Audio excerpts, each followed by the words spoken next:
to probably get turned. Will you make sure that's turned off for me? I think it's got a switch on it. Yeah, it's off now. All right, Billy. Hey, what's happening? It's kind of weird to call you Billy. I just call you Reader. It's fine.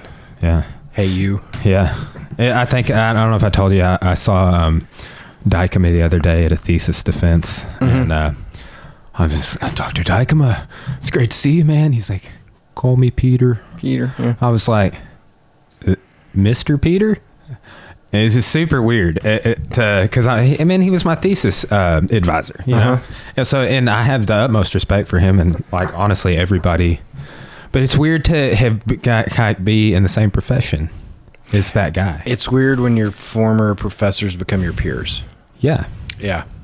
Yeah. Like I texted Jeff Woods yesterday. I was like, talking to him about some gym stuff. Hey, Blood Meridian was great. Thanks for recommending it. But it's very strange. I feel like there's a weird stigma or dogmatism about that in martial arts. Yeah? How's that?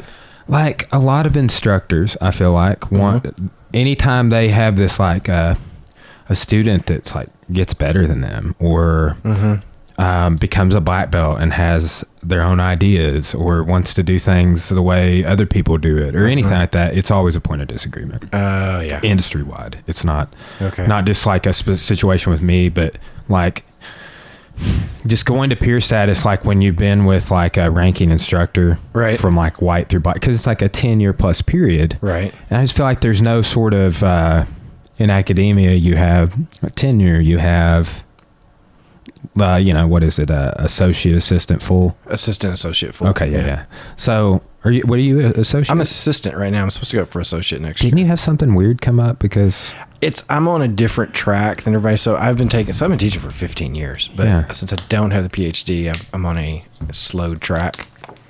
So makes sense. Within journalism, I think we talked about this last time. With journalism, there is a need for PhDs, but there's also very much a need for people who actually are out in the field working and have like hands-on experience of doing the thing. Which is why I feel like I haven't seen you a whole lot lately. Because I have, since we've been talk last, I have spent a lot of time writing and creating little documentary shorts and going back to Mexico. Man, just do me a favor and keep telling me about, which we'll talk about it today, but I was just lamenting to Cora earlier about like we're kind of family planning mode. We are. And I just want nothing more right now than to do things. Like I feel like if I were to go for my PhD, I could leverage that into other goals like that I have right now, like publishing an article, a book, anything that's a sort of a peripheral goal related to my academic endeavors. Right. And you're doing that without being in PhD school and you don't have a PhD, but I feel this weird need like, oh yeah, that's what I will leverage. I will do a dissertation and that will leverage into this. I'll be honest, in this day and age, like when I first started, I used to get PhD envy twice a year whenever, we'd go for graduation. I had it bad. And we would have our, put on our regalia and I would be like, oh, I don't have the 3 stripes on my sleeve and they have a better hat than I do. And, and then I take it off. And then you kind of step back away from that and you just sort of see, like, part of it is, you have an education and once, but I was talking to another professor the other day and, I have a PhD, but it's just not a traditional one. Like it's a PhD in life. Yeah. in this world. Well, and oftentimes if let's say you never go back, I bet one day you get an honorary PhD. Could be. At this point, I don't even care. It's like I got into the journalism to be a journalist, to tell stories, and I don't need an extra degree to tell that. That is mostly a research degree to help me tell better stories. And within the PhD community, that there'll be a lot of people that are like throwing, their whatever at the microphone or the speaker right now, disagreeing with me, but. I don't necessarily know that for what I do. Like, if you're in certain disciplines, yeah, of course you need it. For what I do, I think you just need to be really good at what we do. Especially, and the other part for me is like right now, and this kind of, and I was wanting to talk to you about this as a historian. Like, we're living in like times that people are going to write about. And I want to be on the front lines of that stuff. Yeah. Like, I think about this at the Middle East right now, man. Like, I look at all the people that cut their teeth with Vietnam. Mm-hmm. And that is a self-replicatable model on the wars of the Middle East that have occurred since Desert Storm, really. Right. I mean, that's going to be the topic, but Iraq and Afghanistan, and that's just, I feel like it's going to be an endless stream of scholarship. Mm-hmm. Like, probably, like, it's really not coming out. Some of it's coming out, but yeah, like, I think commentary is going to really hit a zenith on that in the next 20 years. Mm-hmm. But yeah, I saw that you were talking about like publishing some articles, or you at least picked up some publications that you're considering writing for. Have you done anything with that yet? I haven't. I mean, I'm writing stuff, but I'm still being pretty picky about what I submit. Here, the other thing is, it really doesn't matter what your degree is. Part of it is depend with the publishing world these days, at least the commercial publishing, not so much academic. Mostly, there's either got to be something really special about you. Like, you've got to have the thing that makes you kind of unique as a storyteller. Like, so you bring a very certain perspective, or you have to bring along a very large audience with you, because that's with the publishing industry. You know, they want kind of sure things. Like things like you're a pirate and I'm a martial artist. Right. Things like that. And well, sort of. I haven't been able to leverage the martial arts thing. It's like good old Arkansas Tech just doesn't, have a whole lot of drawing power when if you're trying to publish in the Atlantic and you say, hey, I'm a professor at the, Arkansas Tech. They're like, where? What if you said the third largest university in the state of Arkansas? I know. They'll still say Arkansas. Okay. So that's, with me teaching Arkansas history. Yeah. That, what you just said, is one of the most fascinating things to talk about. Yeah. Through like the, pre-territorial period, but that's like, I suck it up at teaching the territorial period. So like, that's one of the things the Blacks helped me with. I talked to him on the phone that day, gave me all sorts of book recommendations. Yeah. And I was like, well, I'm reading this one. And he's like, yeah, that one's good, but that guy didn't really agree with me on this one point, which is fine, but you should read it. Right. And I'm like, I'm already a chapter in, but it's, but just like broadening that time period. But that's when that image really starts to come out. I tell you, I've actually been digging into some. I just wrote a story for Arkansas Life, and they haven't published it yet. It's actually a little bit of a family history piece, and I've been getting into some kind of with the Subiaco thing, kind of the history of because I wrote that last fall for them, kind of the establishment of Subiaco, the community and the monastery. And this one, I went up to Pocahontas for a weekend. Actually, Roland does surgery there like once a week. And I went to Northeast Arkansas. So there's two things I want to see. I'm just doing the story on Pocahontas because that's where part of my family is from. And then I also went up to the Hemingway Pfeiffer house up in. So, and I didn't realize how big of I did the tour of the Pfeiffer house. I didn't realize how big of an influence that family had on Arkansas. Long story short, they were in pharmaceuticals way back when, turn of the century, kind of dawn of the industrial age. And they ended up buying hundreds of thousands of acres of eastern Arkansas land and doing a lot of sharecropping. But they were the pharmaceutical guys. And so, is this post-Civil War? Yeah, this is like early 19. Well, Hemingway married their daughter. Pauline Pfeiffer was Hemingway's second wife, and so she was what he referred to as his rich wife. And so he wrote part of the ending for "Whom the Bell Tolls" there. That's on my reading list. I've never. It's probably my favorite Hemingway book, but we'll get back to it. I think you suggested that he wrote 43 different endings to that book. Have you read any of the other endings? I've read some of them because and if you read it, I'm not going to give away any spoilers, but once you read the book, you'll know why. How high should I push that to start reading? Like if you get into Hemingway, it's put it in the top. I would put it in the top 10. Okay, I'm going to get on it. That's the way I should start. Most people do kind of enter into Hemingway with The Old Man and the Sea, which is quick and easy, or you can do some of the short stories to get used to his writing style. But For Whom the Bell Tolls is, it's about a guy in Italy who is basically a special forces guy, and he goes in and teams up with a kind of a renegade group of rebels to blow up a bridge, and things happen. Okay. So it's good. It's a different kind of writing style, but at the very end, he gets into a lot of. One of the really things I like about Hemingway is people that are so like pro-war in this day and age. Like a lot of people who are really kind of rattling sabers, like they should read some Hemingway, because he spent some time as he was there. He was a paramedic in World War I.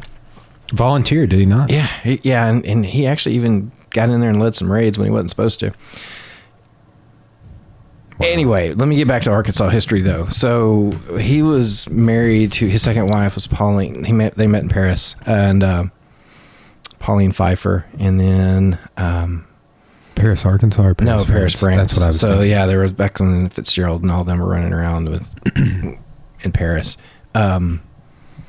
Comes back, but the Pfeiffer family, Hemingway's kind of a minor character, not because he was just coming to visit. They were still living in Key West then.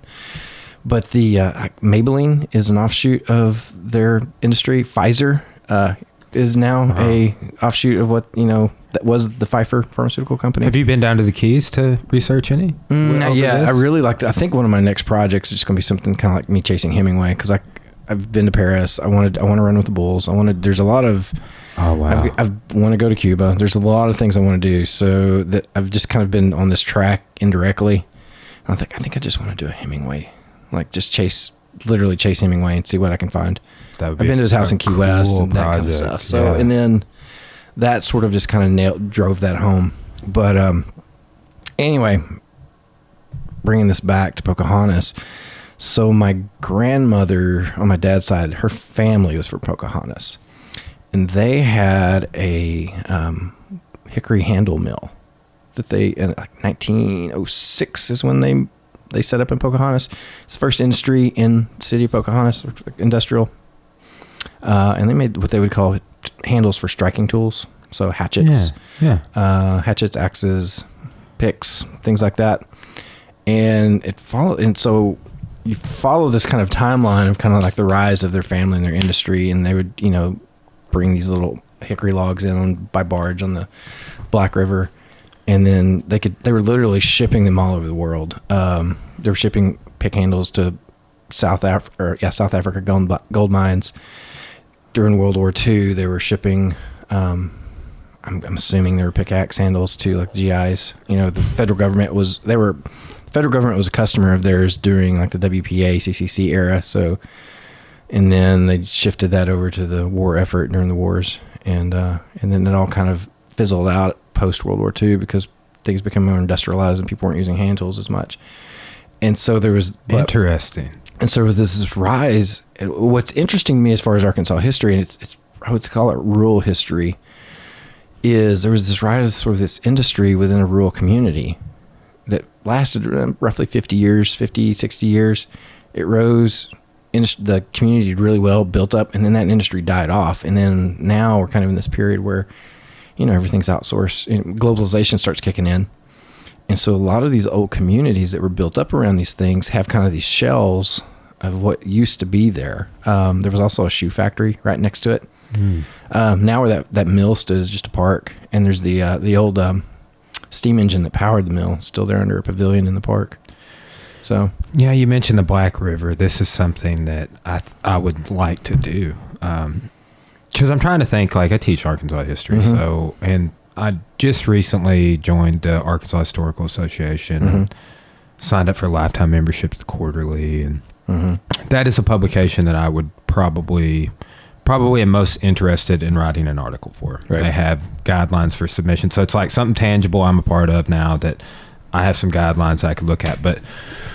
I'm going to try this next semester, I think, and have my students do some sort of a research project over a different river. In Arkansas, Black River, Red River, White River, Buffalo, Saline, Arkansas River, Mississippi, whatever it is. But basically do a little project, and me in the background also kind of like start putting together a larger, I think that'd be cool. I mean, I'm sure there is a book on Arkansas rivers out there, or but just to do like a brief article, just kind of surveying the rivers and like the things that you're saying is like, this river was, because I mean the rivers were the highways for so long, right? So and no, like I was talking on DeBlack on the phone the other day, and he was talking about some of the territorial stuff and how in rural Arkansas and the topic came up of limited to no roads. Mm-hmm. And that is such a common theme that gets associated in also with that image of it was frontier Arkansas. And when we had 14,000 people, they were so dissipated. So that's like early territorial period. It was 14,000, one of our first censuses, if I'm not mistaken. But they were so dissipated throughout the whole state that you could like never find anybody. Essentially, they were connected by rivers. Then they came in behind that with railroad. Well, in the early river settlement, there was so much cholera, malaria, and they finally realized like, okay, I can't be, settling here, but they would just like go in like just a little bit up to Arkansas, and that like there's a lot of problems with early settlement that the first generation of people just couldn't learn it. Yeah, and they had to move. Yeah. Sorry, I cut you off. No, it's just interesting. Subiaco kind of ended up that way. Subiaco's again pretty cool Arkansas history. You need lay it on us. So post World War II. Post Civil War, Western Arkansas was largely unpopulated, right? Where we are now, the River Valley. You had, so in this era, did you ever read Empire of Summer Moon? Yes, okay. Yes. So, Oklahoma, it didn't get set up as a reservation. It got set up as, it becomes sort of Indian territory, privately owned type of stuff. And so Oklahoma is getting populated with all these tribes because all the Indian, resettlement stuff. So that's just, so past Fort Smith, as most of us know, that was frontier country.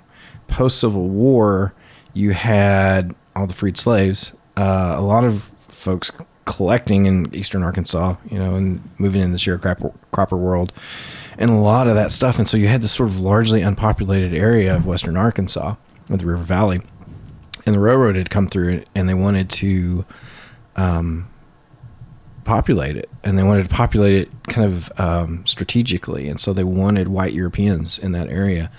And so they specifically started looking for Germans because Irish weren't very popular.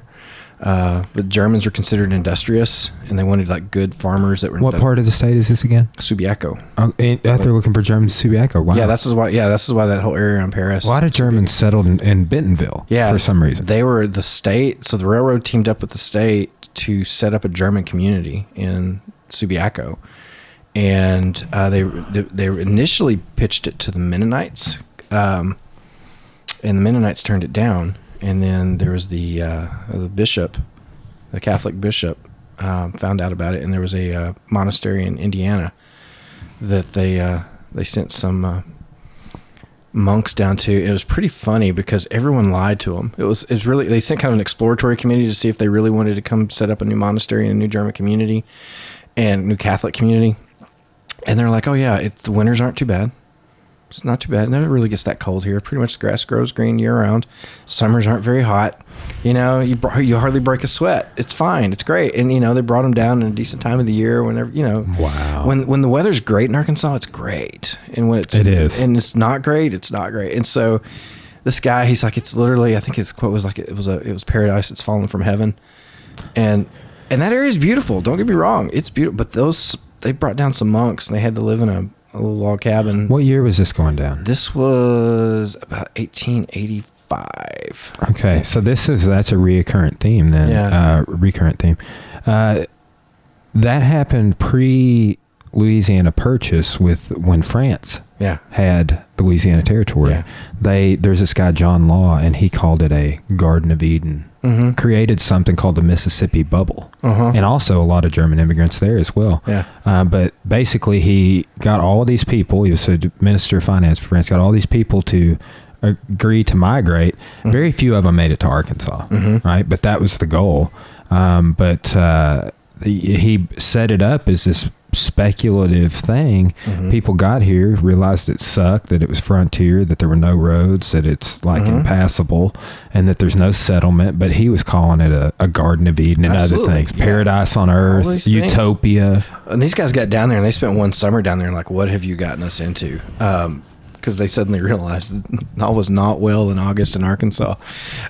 True. You know, they had a hard time, but they finally made it. But, you know, the part of that whole deal was they were very much like Mexico and giving land grants in Texas. They were trying to create a border between the frontier area. They were trying to put people in that area to kind of create a border between the area. Yeah, and I think we had talked about this on the last podcast or sometime previously with the summer moon thing, because I hit you up, like, I think when you were in Texas or Mexico or like a few weeks ago, and I was like, maybe it was even a couple months ago, but I was like, man, did you know that they set up a buffer zone for white settlement, and they encourage white settlement because of Comanches but you had told me that thing about the trade routes before. Yeah. But I don't know if we had connected that it was Comanche raid. I'll tell you, take it a step further. I've got a boat neighbor down in Texas. And one of the funny things in South Texas is they don't really consider you you're not a Texan, like a real Texan, unless your family goes back about 200-300 years. And like, I saw that post you made about that guy. And greatest country on earth. Yeah, oh my gosh, that is so good, dude. He was like greatest country. I mean, that's how you know. Yep, you were raised in Texas. But I was one of my boat neighbors, and he's early 70s. I guess his family, it's just the way they had kids late in life, and their generations are spread out. And he said his grandfather lived in South Texas in the late 1800s. And he said he will still hear families talk about Comanches. Like he remembers the old men telling stories about Comanches. And I was like, okay, that just validated all of that, you know, because it wasn't just a research project, but he said, yeah, it's just kind of a thing. Man, the Comanches are so fascinating to me. Mm-hmm. That Wind book, Summer Moon, blew my mind. That was actually, if I'm not mistaken, let me refer to my note here. So I'm 37 books in of my 100 book goal, but I think that humble brag. The first, it was the first book of that goal. I had a friend of mine. He passed on. It was actually, he mailed me that book right before he died. Like it was last summer, and he's like, there's a book. He came down to Corpus, and we just, you know, we're sitting in a restaurant, and he's like, I was telling him what I was doing. He's like, there's a book you need to read. And, so I was okay. I talked, you know, and we, went back to his hotel, met his wife, and, we've been friends. It was one of those guys I've been friends with Facebook for, you know, 10, 15 years. And about a week later, I got that book in the mail. I never heard of it before.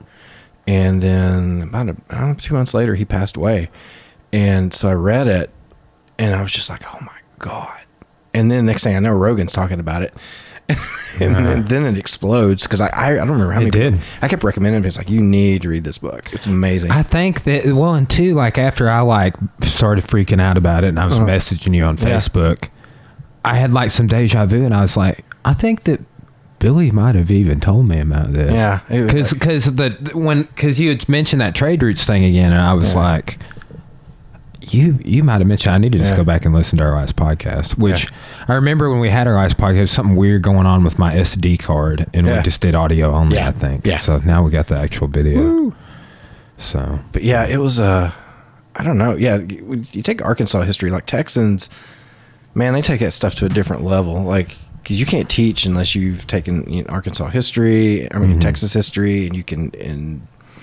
Have you ever read the Michener book, Texas? I have not. Are you familiar with one? I am not. It's I thought it was a state history book, but I don't know if it is for sure. But I would love a good Texas state history book. Okay. To get into. Do you know of any other, like that's like? Not. No, but I bet I can know people who can tell me one. State histories are so fascinating to me right now, because I mean, like chapter 13 of my U.S. History 1 textbook's all about Texas independence, the war with Mexico, just Mexican-American War. Like it's like 1836, 1850. I mean, legitimately, Texas probably has one of the most interesting histories of any state in the Union. I mean. And just to know how many, like, I mean, it kind of hits on this at Summer Moon, but like those people at Comanche, the Apache, are in the Stone Age. Yeah. Very much so in the Stone Age. Like more so like when I would like all the things I've read about how they traveled, how they ate, what just daily life. Right. Blows my mind.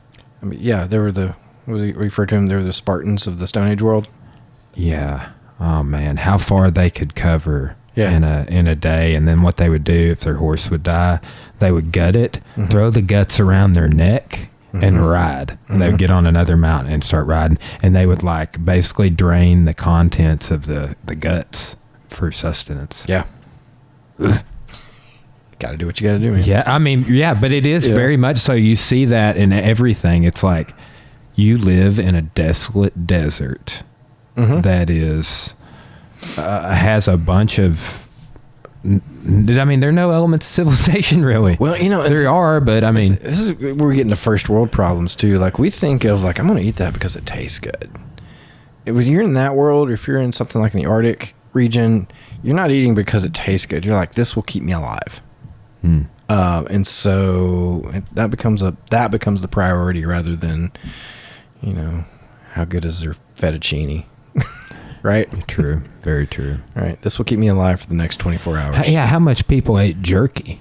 That is something in a couple of the books I was reading. Well, I think it was The Summer Moon and The Blood Meridian. That was just a common thing for them to turn meat into jerky almost immediately because it would just last. Yeah, I mean, you had to. I mean, there's no refrigeration. Yeah. No, I mean, unless you hadn't have an ice house. Which you could, I guess they would do steaks like right then. When I was in Congo, they were doing that with fish. Like that was one of the things you'd be real common to see is they would be catching, sometimes like piranhas and all kinds of stuff, but you'd go by them and make these little racks. One of the things they were always making charcoal and selling charcoal on the side of the road. Like people just make charcoal, which really isn't that hard. But then they would take all that and then they would smoke fish that they had caught. And so you'd go by and they'd have these little kind of wooden racks that they'd made, and then the fish is stretched out on it. Fish kebabs. I mean, and you kind of was like, I am not. This is a different world. This is just common life for them. Yeah. So they're not. Yeah, these are not people that would rush the Walmart for toilet paper. Let's get off into that for a moment. All right, we had to talk about the virus. Yep. So most of your classes are online anyway, so you're not going to experience a major disruption in your life. Yeah, well, I mean, yesterday. I mean, yeah. I mean, this year it's kind of, I don't want to say convenient. It's not convenient, but yeah, I started teaching about half my classes online this year, and so I've already kind of gotten into that mode a little bit. So this is going to be me. I saw that last night and loved it because I mean, yeah, you plan for one thing. And they're like, hey, no, everything you're going to do, we're not going to do anymore. And you're going to do that next week. So there's, even some of my classes, like they're technology dependent. So like my documentary class, the students have to check out cameras because they don't have to. And so I've had to pivot that where they're not using professional cameras anymore. They're using their phones. I'm like, all right, we're basically in a sort of weird apocalyptic world, if you want to call it that. This is what you have to work with. What can you do? So let's be creative and innovative. Yeah. So yeah, we'll just see what happens. Do you use Blackboard Collaborate? I use Blackboard, but not Collaborate. See, they're making us train on Collaborate Monday and Tuesday. What is that? What's in that? If I understand it correctly, basically students remotely access you through Blackboard. Okay. At that exact moment. Okay, so it's like almost like conference calling? Yes, and there's like a chat feature. You can do audio or video or both. We have WebEx, which works with that. So it's basically you can do conference calling, video conference calling with students. You can do the chats and. And I would just much rather just put the content in the folder. I think that's mostly what people are going to do, as far as, because then you're getting, it becomes the Netflix model for education. Like people don't have to be there at a certain time. So you just record the content, you upload it. Like here's your lectures, if that's what you want to, or whatever you're going to put up there. And then they can just access it. But I think what we're using it more for is if a student needs to meet with you.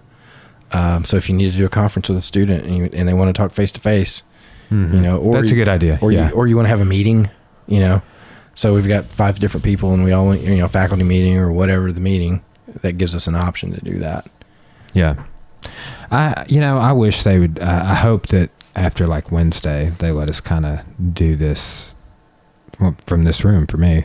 Right. You know, because like I'm supposed up in here with 2 laptops and you're like, this is actually a better facility than what you'd have at school. Yeah. Yeah. I mean, it really is. So we'll see. And then I know that my boss will be there no matter what, but there's a lot of speculation. Mm-hmm. I don't know. It's just like the people passing us down are kind of like 60 plus. Right. And it's like, y'all are from the demographic that should be worried. Are y'all going to be here the whole time? Or Right. just us? Right? Right. I mean, I hate to say that like 60 plus is like elderly, but in terms of life expectancy and propensity, I mean, pneumonia is if I'm not mistaken, the second leading cause of death in the United States. Is it? Second or third. Okay. Heart disease is number 1. Okay. I would heart disease and diabetes would I think would be. Yeah. I mean, it's right up in there in the front, and yeah, coronavirus is a type of pneumonia.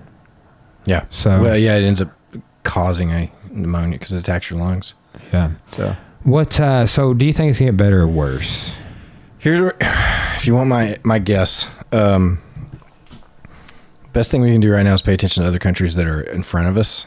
Like, so I think this is where we're seeing people. Did you see what I posted last night on Facebook? It's like, this is what it's like. Yeah. That was So, funny. Back in January, the news media was like, hey, folks, there's this thing going over in China. Like, this is kind of a big deal. Like, this is, we're talking to people, they're kind of worried about this, and they're like, and they're kind of the immediate response is, we've heard this before. Yeah, that very much so. It's the bird flu again. It's the swine. H1N1. It's whatever. It's just, God, we've heard this. It's Ebola, whatever. You guys always say this and it never bothers us. So we're just going to go back, so it's the boy who cried wolf sort of scenario, which it's not the boy who cried wolf, because actually what happened in those scenarios is like people got in front of it and were able, the medical community did what they were supposed to do and got in front of a thing and dealt with it. And so it didn't become bigger than it was. And so China, like every country it's hit, apparently sort of just tried to sort of push it off at first. Cause the first doctor who reported in China, he was like, hey, we're having these weird cases of pneumonia. This is not normal. And they figured out, and then he reported it, and the Chinese government made him apologize and retract a statement. Is it true that North Korea killed their first person? I heard that. Like I heard got that, it and they shot him. That was the report I got. But who knows out of North Korea? Well, I heard that, and then I heard like a lot of this shit. That's fake news, bro. I don't know. It's North Korea, so there's no telling. As soon as I heard it, I was like, for sure. What I do know is that doctor who reported in China ended up contracting and dying. The first guy that was the whistleblower in China, and China made him retract his statement. He ended up catching it, and then ended up dying as a result of it. And a lot of conspiracies out there that it's a bioengineered weapon. I was listening. Yeah, I don't think so. I don't either. I haven't found anything that would lead me to believe that. The only thing, what I was listening to, when I was listening to a researcher on it today, he's like, we're not smart enough to create stuff like this. Mother Nature does a much better job of doing this than we could ever possibly do. What do you think about Lyme disease? Have you followed that any? I kind of believe that was engineered by the Pentagon. I don't know about that one though. I'm not going to. Contrary to popular belief, represented with media, I'm not going to speculate on things I don't know. Yeah. Have you researched that at all? No, not really. I mean, I've just tick fever, Well, and the tick bite making people allergic to. There was a guy on Joe Rogan that had Lyme disease, and they misdiagnosed him forever. It's somewhat of a recent thing, and I've seen some maps like indicating its spread and like where the first reported cases were, and it's not just Lyme disease, is not just like straight up tick fever like people were getting when I was a kid. Right. It's much worse. And then too, this happened all over Arkansas. People are getting bit with the tick and they can't eat meat anymore, particularly pork. Right. That's wild. I know somebody that's happened to. Yeah, I've heard of those, but I haven't. I probably do know somebody that's had that, but yeah, I have not experienced that.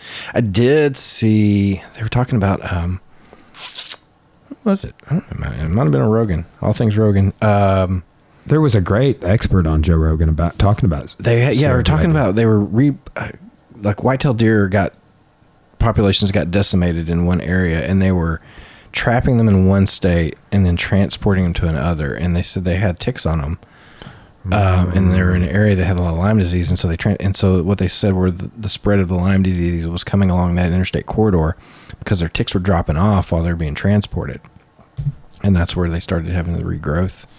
and they started seeing that's where it started coming from. So I don't know. I need to look into it a little bit more too, but this is that's a fascinating topic to get into. Is just the spread of disease. Like this is interesting to sit back and watch because it's unprecedented. And I, on some level, I appreciate the precaution of what's going on. Of like, oh, okay, so even though those stats were fake from the H1N1, and right, I know, but we do want to avoid something like that. Yeah, the term of the week is social distancing, right?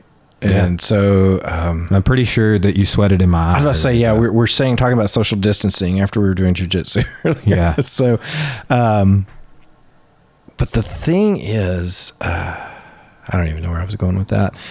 Like, it's so weird right now. Right now is a great time to just sort of pay attention to human behavior. Because again, this is not a new story. Like this has been growing for the past 2 months, and a lot of, and if you're kind of staying away from hyperbole type news, like it's been pretty somber. Hey, this is what's going on, this is where we think it's going, these are kind of the stats as we know them. Part of them is China didn't take this stuff seriously in the very beginning.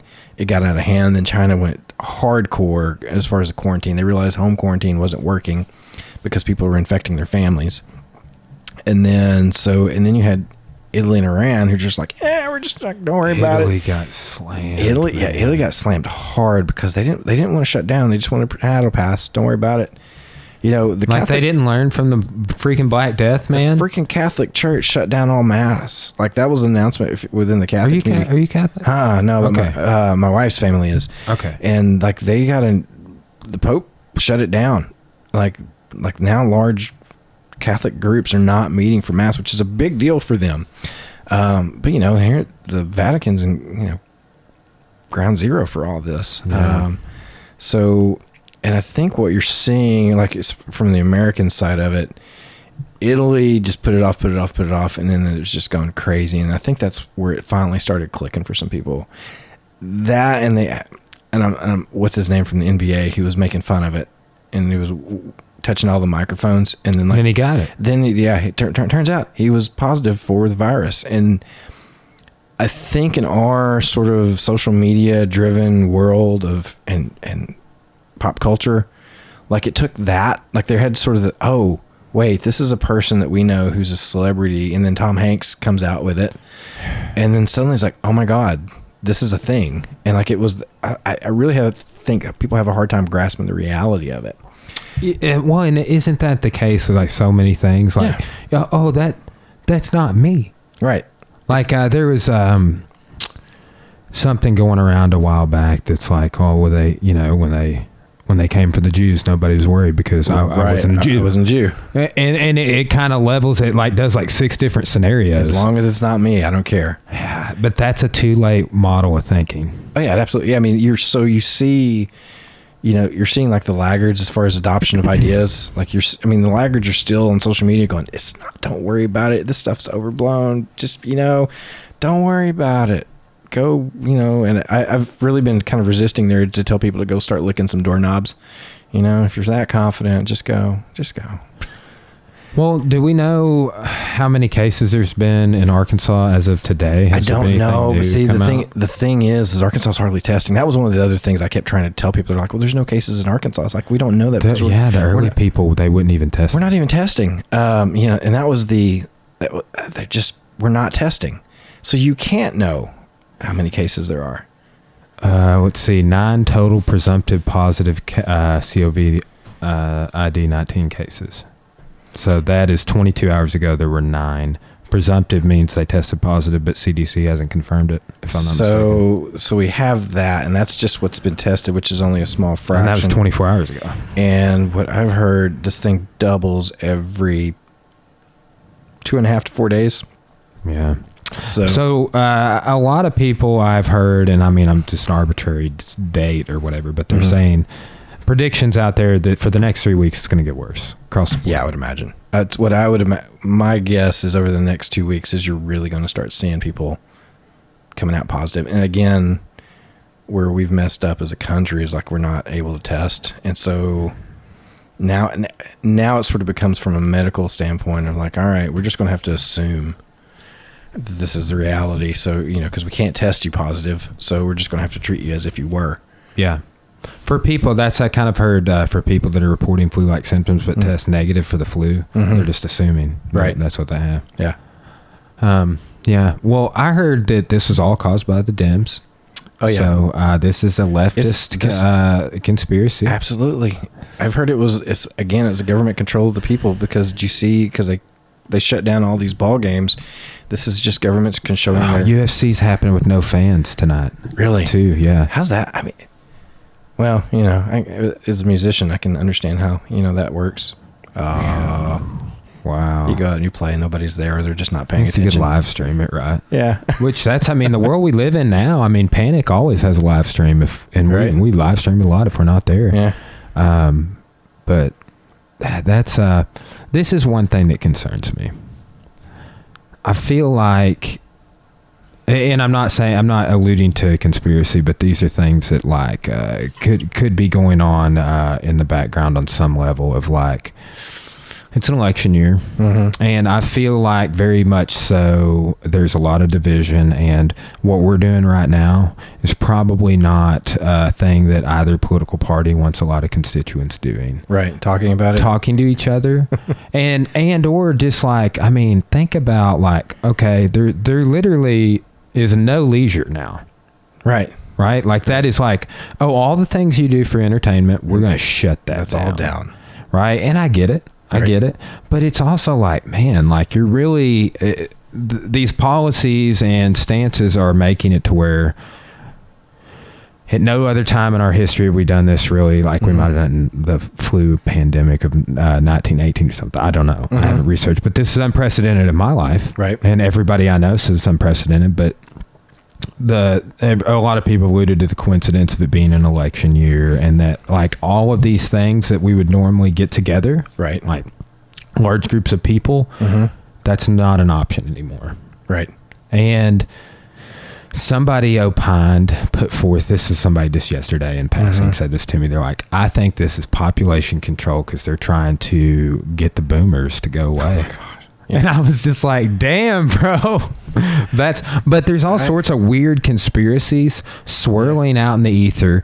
And I'm just if you kind of cherry pick from all of them, they do create a sort of a real convenient narrative of man, is this in our country any different than it is elsewhere? Are there political leanings connected to how it's being dealt with? I would look at the biological world for that answer because anytime you get a large group, a large population living in close proximity, it doesn't matter what species is, you get disease that comes out of it, right? Correct. And this is what's happening in China. I mean, what they're talking about is the Chinese open markets are a petri dish for this stuff.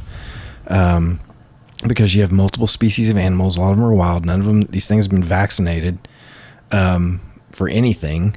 They're commingling a species, and then so one species, has something that gives it to another species, and that species has a strain of biology that allows them to give it to a human, and so you allow this stuff to happen. So people grapple a lot about the American meat industry or the food industry, but stuff like this doesn't come out of our world because the USDA regulates this stuff enough that pretty much keeps a lid on this kind of stuff happening. You get into those worlds of China where they have large open markets. India, close proximity, close density. I mean, you're just asking for these things to come out. And, we're just not organized or, human nature doesn't allow us, especially in a global world, it doesn't allow us to deal with that. What do you think? You think Texas is going to be what are some larger port cities like Houston or LA or what are some areas that we should be looking at with concern? I honestly don't know right now. I mean, any population dense area. And now the other thing is I don't think anybody realizes how this thing's going to respond to warm weather. The flu goes away when, when springtime comes and summer, it tends to go away. It becomes seasonal. They don't yet know if this thing is going to be seasonal or not. They're assuming it's not going to be. And so they just don't know. And so any place though where you've got a high density population, like, you know, Texas, Houston, Dallas, I don't know. I would look more toward the northeastern cities because they tend to be denser. Because you know, you get out LA, there's a lot of people, but everybody drives a car. They're not taking the subway together. Well, and I've thought about that. I'm just like looking at, I mean, I don't know what's going on with international shipping or anything, but I can definitely see that on the Atlantic coast, but with the Pacific coast being more centrally, with China just across the pond on that side, right? It's I wonder what we're going to see in terms of the spread in the United States. Imagine what you're going to see with shipping. A lot of those, the crews don't ever get off the boats, because I mean, I happen to live my boat's right by a port, and so I see these ships come in, and they come in from all over the world. But a lot of times those crews are not allowed off the boats, you know, especially in a situation like this. So they're allowed to resupply, but they stay there. Yeah. So you know, and even in that scenario, a ship may have 20 or 30 people on board, and that's it. Yeah. So, do you?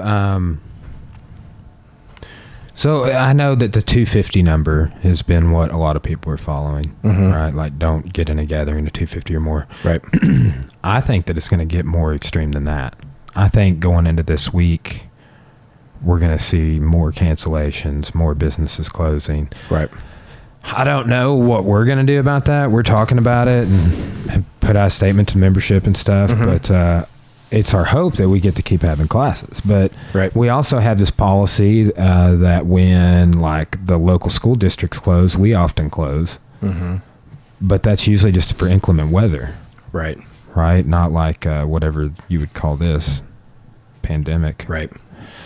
So, got any advice? I don't know. I don't, not necessarily. I would say be as clean, disinfect as much as possible. I was talking to another gym owner yesterday, and he was pretty upset because, you know, one of the things that people are saying is like, don't go to the gym, because there's a potential to mix sweat and, you know, everybody's touching everything. Yeah. And in that particular, we were talking about traditional gyms as far as, like, you know, if you pick up that barbell, who was the last person to handle it? You don't know, or whatever that machine was. I think in everything, whether you're in a gym or a coffee shop, I mean, the thing, if you're the owner, your job is to keep the stuff as disinfected as possible. Common places to touch, you know. Beyond that, the other way I'm looking at this right now is we're sitting on the shore, and we know a hurricane's 2 days off. Like, nobody really knows exactly what's going to happen. They just know it'll probably turn something. Yeah, you know, you've got the people. You've got people that have already left. You've got people who have, you know, have boarded up their houses, but I'm going to ride this thing out. And you've got the person sitting in the, you know, the dock bar drinking margaritas, like, come on, I can handle it. You know what? You've got all sorts of folks mixed in that group.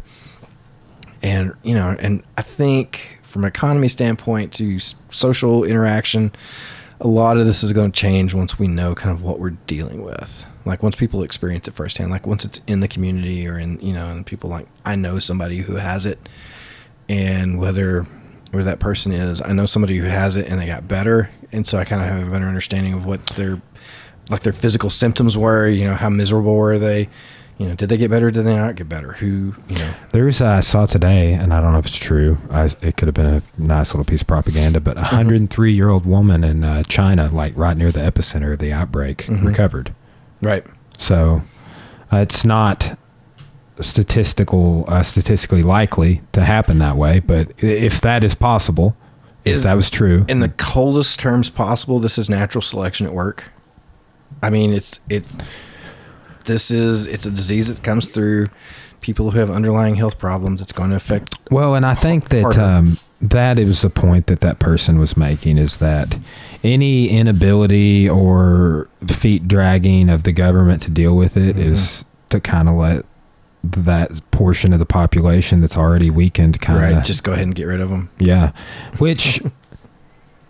I don't know. I mean, is our government going to actively engage in population control like that? Because, I mean, here's the thing. Like, the testing was slowed or not done. Why? I think it was done most for political reasons. Yeah. That's I don't have cancer as long as I don't get tested. Yeah. As long as nobody tells me I do, I don't have it, and so I don't have to admit it. I think again, going back to an election year, it's there's a whole lot of things. And I don't want to get too deep into politics, but current administration will avoid a whole lot of responsibility for things as long as they can, if they can distance themselves from something terrible, then they're going to. The thing from a political standpoint, this thing doesn't care about politics. It doesn't care about tweets. It doesn't care about it. It knows no political. It's going to roll right over you, no matter what you say. And the people are going to have to live with the fallout of that. I don't know why the United States turned down the World Health Organization's testing kits. I've heard that was political. The CDC is going to do their own. So they tried to keep it. I've heard that the numbers were kept down initially, and testing was kept down because it was a political reason. These are, again, we hear White House leaks. I don't know. Is it valid? I don't know. And it kind of, but at the same point, it doesn't really matter if it's valid or not. This is the current reality. So we don't have enough tests, and it's here. Yeah, that's what, what's kind of alarming to me is just like the shelves that are going bare are really all related to cleanliness in some way. But it's like, it's meds, it's flu meds, it's water, it's toiletries, things that would, it's like, I kind of get, everybody's like, I don't understand these people getting all this toilet paper. And I'm like, they're not getting just toilet paper. Right. Like, go look at the aisles that are bare. And what's alarming to me, though, is how many cans are still on the shelf. I know, right? And then, too, somebody else raised this issue yesterday. They're like, stores and brands alike need to start looking at what didn't come off the shelf and make some switches. I will tell you that I guarantee you Walmart's on top of this because Walmart has the best tracking system of this kind of stuff. I remember looking at that about, the DCs are filling massive volume. 10 years ago, going back to the hurricane response, because I used to do a little bit in disaster management stuff, and I got the inside of how Walmart did it.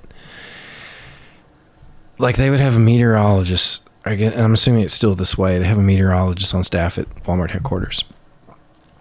Because they track, the moment you scan something in the register, that product is already registered at the home office. They know exactly what they're selling out of what store at what time of day. Everything is, all the statistical data is compiled in real time for them. And so they know exactly what kind of stuff people buy before a hurricane and after a hurricane. They know exactly the kind of, they know the exact products. And sometimes it's not the products that we would think of. And so what they would do is they would, and I guess they still do, at that point in time, hurricanes coming in, they load up the trucks and then ship those trucks and park those trucks just outside of the expected hurricane damage zone. Wait for the hurricane to come through. Okay, it's done. Then they would drive their trucks in and start unloading. Like they were that systematic about it. I don't know that they know this one, but I guarantee you they're collecting data on it right now, so they know exactly kind of how to deal this. Right now we're doing it's panic mode, and so I would imagine they're using some similar calibration. What do you think the economic fallout of this would be? Best and worst case scenario. I made the mistake of looking at my retirement account last night. Economic, I think it'll start going back up once they feel like somebody's in control. I think in the stock market world, I'm not an expert in economics. But from what I understand, everything is based on confidence. So the more confident the public feels and the investors feel, the better the economy is doing. The less confident they are, then the worse it gets. So we saw the economy, the worst stock market drop was the day after Trump's speech. It started immediately in foreign markets. All the futures started just bottoming out after Trump's first address, basically, because in the sentiment was there's no real plan. This is just kind of more of the same of, hey, we got it under control, don't worry about it. And the futures and all that stuff just went, nope, we're heading for safe ground. And that's when they started dumping stocks, and that's when we lost 2,300 points in one day. And then the next day, the Fed, that was the crazy thing, the Fed dumped basically fronted $1.5 trillion. Saw that. And like, it was a speed bump that day. Like, I don't think people get how big of a deal that was. Like, that was $1.5 trillion. That's, how do you even quantify that? Like, so people can register how big that number is. But it was a speed bump in mid-afternoon, and then it still was the worst day since 1987. And then they declared, you know, they finally came out with something. The plan, it was a bipartisan plan, came out of the Congress, and I think we're going to do it. Nothing's been signed yet. And then they declared a state of emergency, and that's when the stock market started going back up. It's like, okay, somebody's actually sort of taking responsibility for this. And so you start, and so you see those waves based on, is someone doing something about this, or are they not doing something about this? Mm-hmm. There was an article in the Atlantic that came out yesterday. It was, he said, with at least the Trump administration, he said, it seems like right now we're in the situation where people are like, oh, they're not doing anything, so it's like running past the principal in a fire. Like, oh, that guy's not in charge anymore, so we're just bypassing. He said, and he goes, that's kind of where the Trump presidency is right now, which is kind of spooky. So, yeah, it is. What are your thoughts on the Democratic primary going on right now? I get a lot of, I don't know. It's kind of funny how that was so hot, like Bernie versus Biden, and then like there was so much animosity going on, especially, and then this pandemic came out, and it just sort of like evaporated. Like, I know. Just I wonder what the delegate count. I looked it up yesterday. Biden definitely has a commanding lead. I don't buy the belief that this is some Democratic conspiracy to keep Bernie out, right? Because consistently in the other primaries, if you look at all the collective moderate candidates, they all were collectively, the moderates were getting more votes.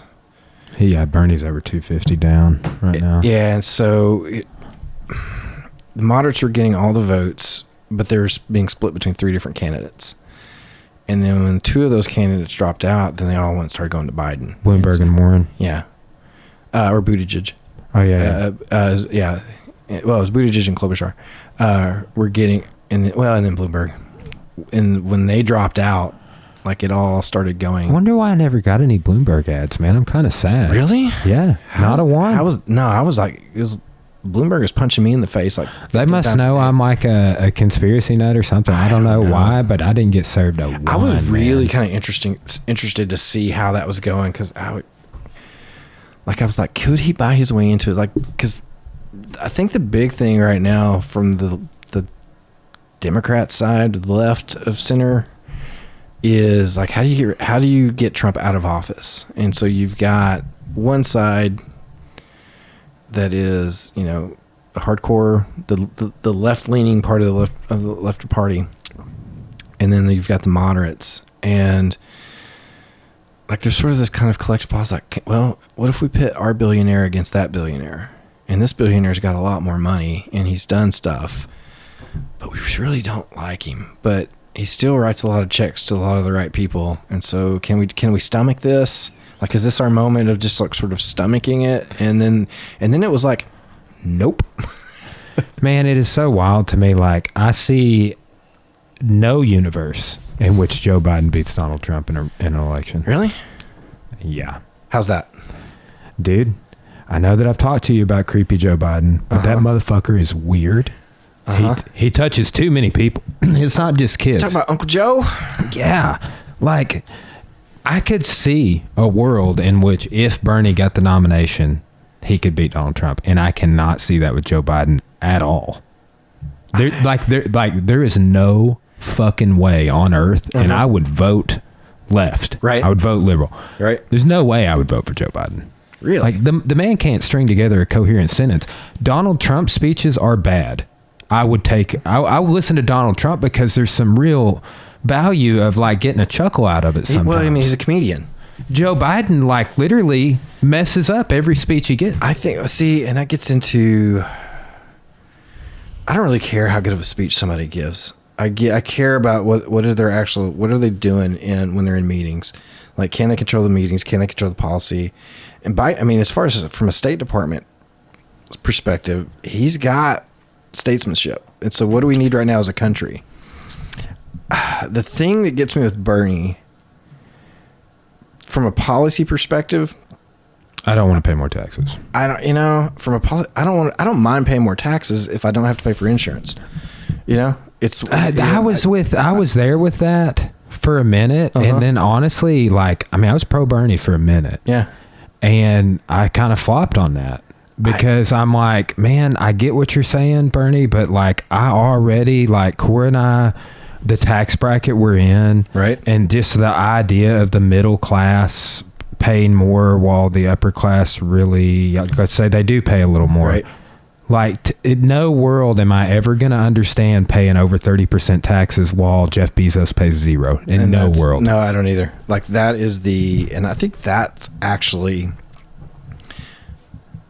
since, she's not in it anymore, I think if you wanted the policies that Bernie presents, I think the best candidate for that would have been Warren, because I think she's got the know-how and the legislative chops to get stuff like that done. She was going after Bezos. She wasn't going after middle-class America. And she was just smart. But I would have liked to see, would like to see, which I think it's too late, but there's a certain portion of the Democratic Party that I think could pull together an incredible ticket. And I just this, what I'm seeing with the party falling in line behind Joe Biden. I don't get it. I'm this is the best you could come up with. I think at this point it's just they don't want Bernie. The moderates don't want Bernie, and they don't want Trump. So that's your third option. And if we're going to win, that's what you do. I'm still just so disturbed about the story about the kids touching Joe Biden's leg hair in the pool. What? I don't know this story. Dude. Oh, man. He's at first, you can't really understand what he's saying. He's he's talking about when he was a lifeguard. And the kids under the water in the pool. They made a Joe Rogan cartoon out of this, by the way. As a matter of fact, I'm going to see if I can't find it. But he started talking about how he had blonde leg hair and the kids would comb it down, and then underwater it would stay. It was the weirdest story I've ever seen. I'm is this dude talking about kids touching his leg hair in a pool? And it is. And so Joe Rogan made a thing about it, but him biting his wife's finger, there's been so many weird things happen. Okay, but how do you stack that up against Trump? If we're talking weirdness, Trump arrests people like that. Trump has had more pedophiles taken out in his administration than literally any administration I've ever even heard of. I don't know why. How does Trump arrest pedophiles? Okay, so no, he's had more pedophiles arrested in his administration. Okay. Under his administration, since he's been in office, he doesn't arrest anybody. Okay. But our institutions do. And that has gone on more statistically since he's been in office than any time preceding. Is that something he's done, or is that something the FBI's done? I think that's something. Happens? Well, I think that's something that is being cracked down on because I've heard him talk about it a lot. Okay. Right, and then there's the reptilian conspiracy. Well, what's the reptilian conspiracy? That the world's being ran by shape-shifting reptilian pedophiles that are also Democrats. Oh, there's that. Yeah, David Icke, man. Do they have a pizza joint? Well, part of that is the Pizzagate thing, but man, there was a couple articles that came out right after that Trump had some raid orchestrated that took out 479 sex offenders that were trafficking.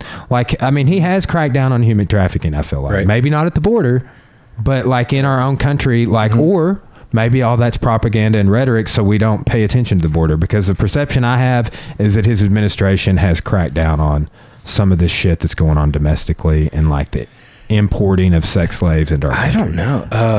And possibly. Everything's getting cracked down on the border from every direction. What I would say on the sex offender and the human trafficking is that world, I know that world has just sort of exploded right now. Who was it? One of my podcasts I was listening to, they passed some sort of anti-trafficking, it was to crack down on pedophiles online, and those who are stalking, and it's just exploded. Everything that they were doing, like the funding hasn't changed, and like the numbers for that have just gone through the roof. Have you ever looked into the dark web? I have not. Oh my gosh. I'm actually kind of scared to go in that. I did a book about it. And like set up by our Navy. Yeah. Taxpayer subsidized, full of human trafficking, child porn. Yeah. Like literally, you and I, we're paying for it. Oh, great.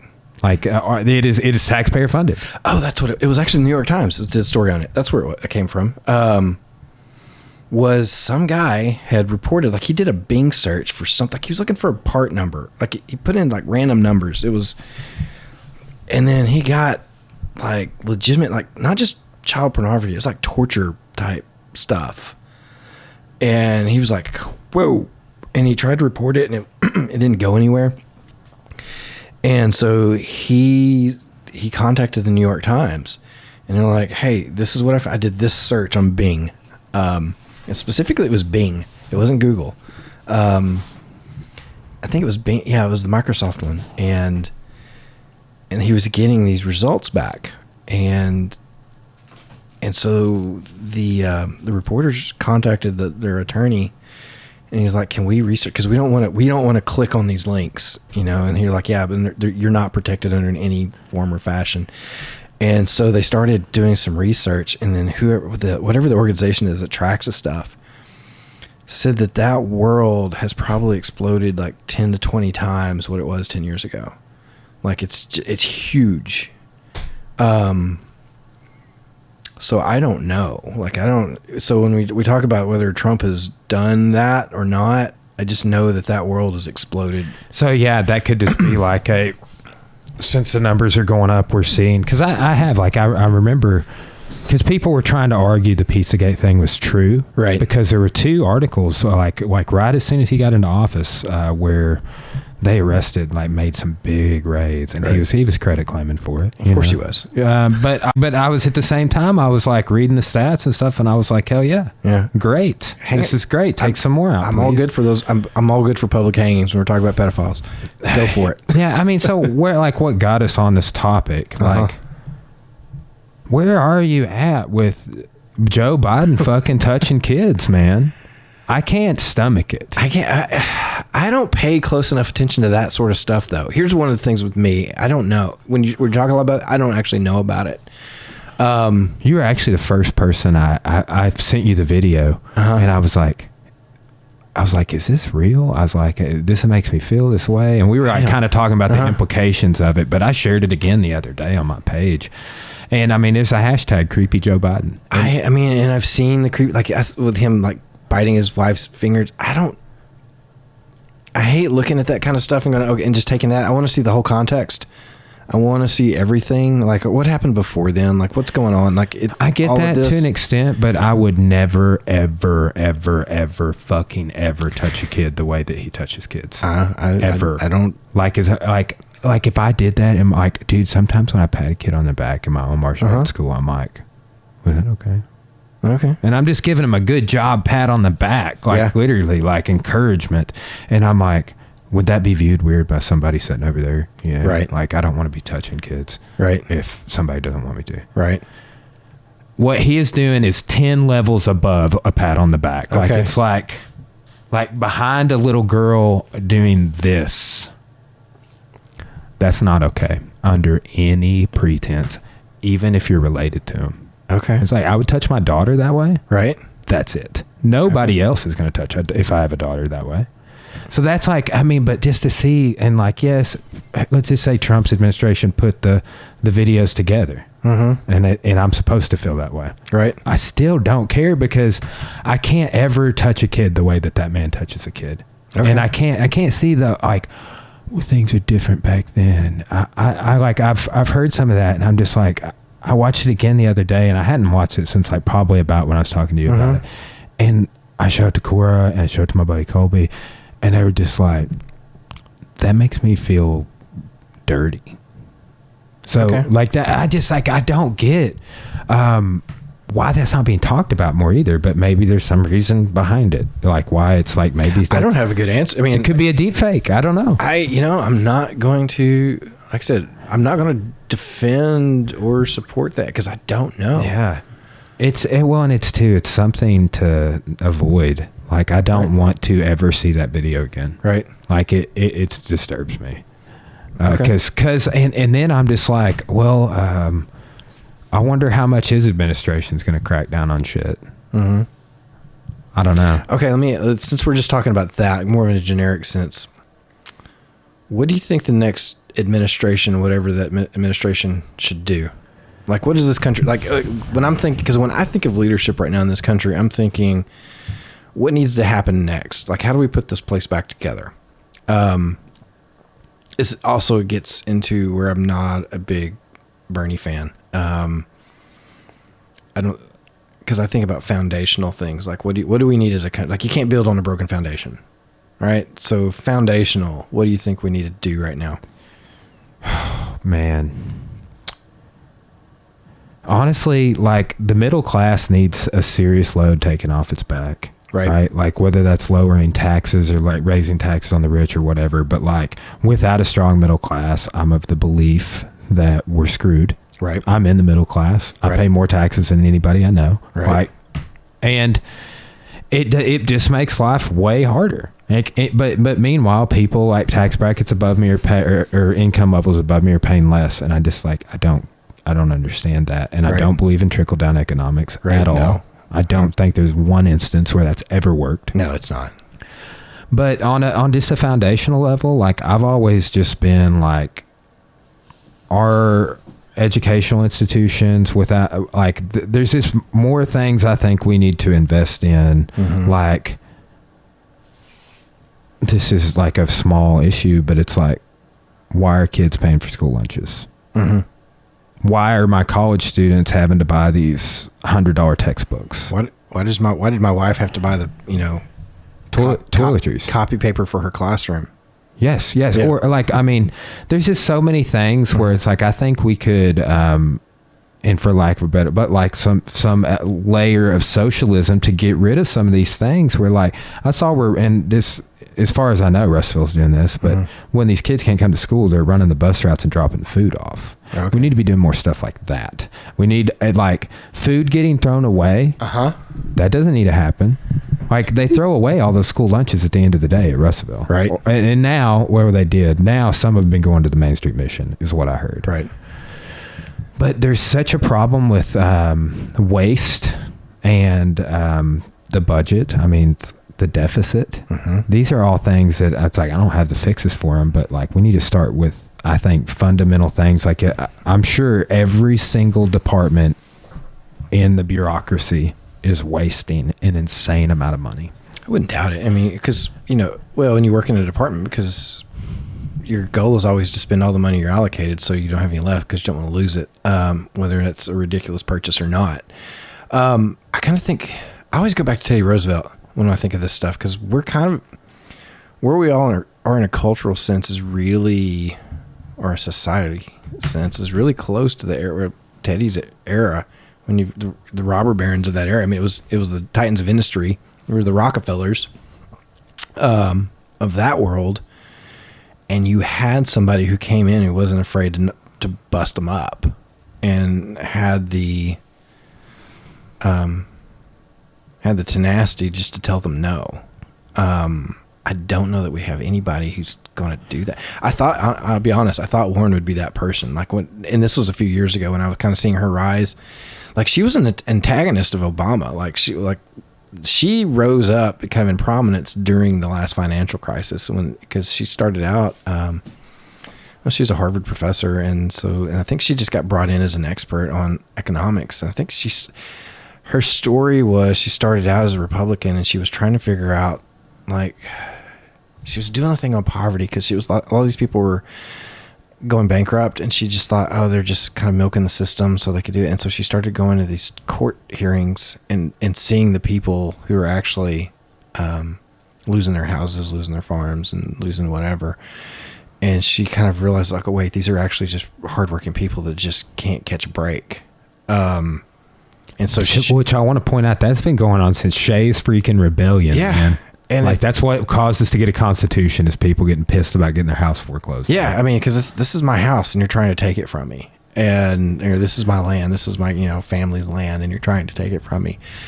And so, you know, because right now we've got these companies that are so freaking powerful. You know, so many of them, and there's so many of them, and like, you know, who are you and I to stand up against Google?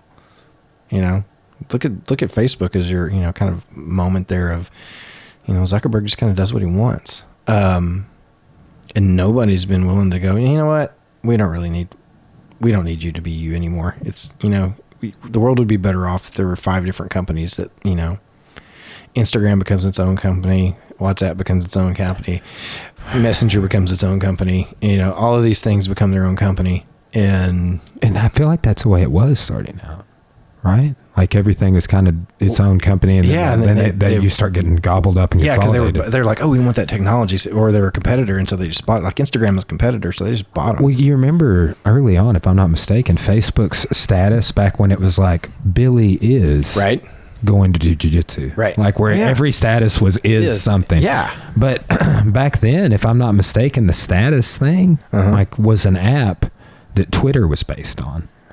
Like the posting of like, I want to say Twitter owned, and like Facebook was like leasing the ability to. I think Twitter came later because Twitter almost sold out to Facebook in the early days too. Mm-hmm. And they went and they were like, hey, was it Jack Dorsey? Facebook definitely came first for sure. Yeah. And then I think Jack Dorsey went to see Zuckerberg, and he was like, so, and they're like, how much you want? He goes, I'll take $1 billion for it. And Zuckerberg was like, it's a lot of money. And they're like, you know what? We don't really want to sell. And then, because I remember when Twitter first came out, because that was when I first started teaching. Most of my students didn't know it. Are you on Twitter? I have an account, but I never look at it. Same. And it was just like, my students, the first thought was, oh, it's like Facebook Lite. Why would I mean, everything it does, I can already do on Facebook, so why would I even bother? I've always felt that way. That's why I never really. It's just a train wreck. Every time I look on there, it's just, I don't want to watch people act this way. And so I just get off of it. Yeah. So every now and then I want to log on to see what somebody says, because that's apparently now a place that people, you know, make political decisions. And it's its own different, unique little niche. So I just can't get, like, my brain likes long form, and I just can't. I can't hang out there. No. Yeah. Social media is so weird, and it's just a thing. So like when I was a senior in high school is when Facebook came out. Yeah. 06, if I'm not mistaken, 05, 06. Mm-hmm. And to see what it's done, and then to see also, like, I kind of realized this later on, because we have always had like a really strong social media presence for the gym. But all these people that are like, I am the social media guru, you need to pay me this much per month, and I'm going to make you rich, and blah, blah, blah. Right. It's like, literally, you're no smarter than I am at this. This has only been around for 10 years. How much did you really learn in that time? Right.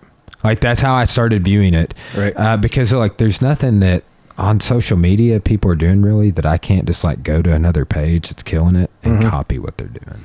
Yeah. I mean, it's that easy. A lot of it, I've got a former student who's working to be an influencer on Instagram.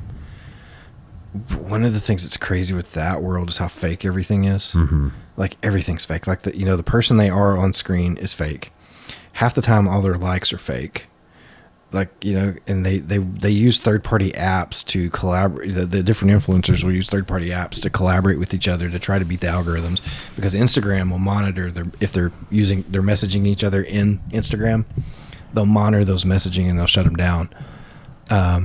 Like if somebody's got 1 million followers is collaborating with another 1 million, and they're trying to kind of. YouTube is up to the insanity on how hard it is to get monetized. Yeah, I got put in YouTube. I don't call it YouTube jail, but I got demonetized for some of my recent videos because they were promoting violence as far as they were concerned. Holy shit! Tell me more about that. Oh, so because I was doing I knew you were doing some videos and stuff on your Cabin People page. Yeah, well, it's just my page, but I started doing stuff on the border. And so in my, when I was doing the cabin stuff, I was getting a lot of followers, and I switched the border, which, it's been a while. So, audiences shift, and who always got following me, things are different now. algorithms are different since I did those. And so I started doing the border stuff, and I started out doing pretty well as far as followers, getting a lot of clicks. And then I noticed my views just like nosedived. And I was like, what happened? And so I just kind of locked in the back end of it, because I monetize everything, because, that's the only way I'm going to make any money with this. And all of them had been demonetized. And it was like, because it's questionable content. And, and I had to go in. Did you appeal it? Yeah, I had to appeal it. And all of them but one got remonetized. But it was kind of, the damage was done, because you get views, the algorithm is based on how new the thing is. So if it's new, that's when people are going to see it. But the one, it was where I'd filmed a Trump rally, and kind of there was a fight. There's what the only thing I can say that caused it was it was a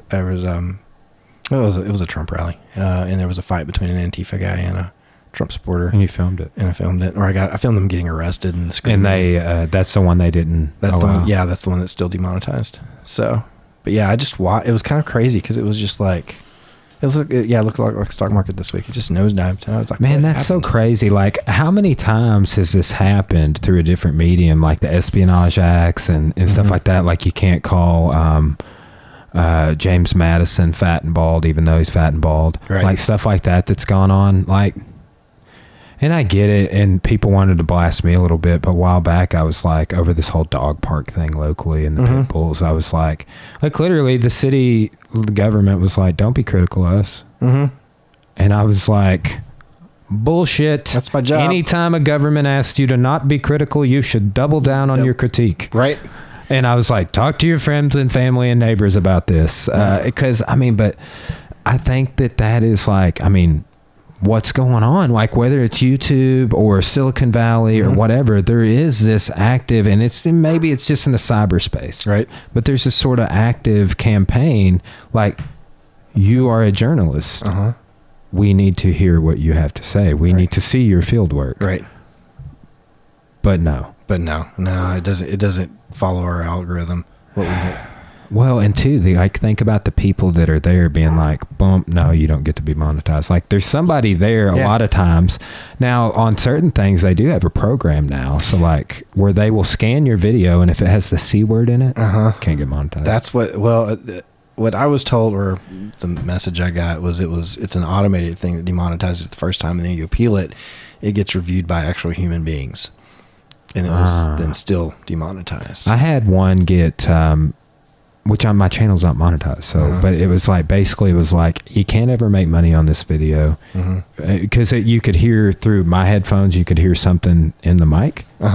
And they picked up on that, and they're like, don't appeal this unless you absolutely know that you violated it. It's like, if you appeal it and you're in the wrong, we're going to take your video down. It's basically, it was kind of like, hey, we know we're right. If you appeal and you're wrong, right, we're going to punish you for appealing. We're going to punish you. Yeah.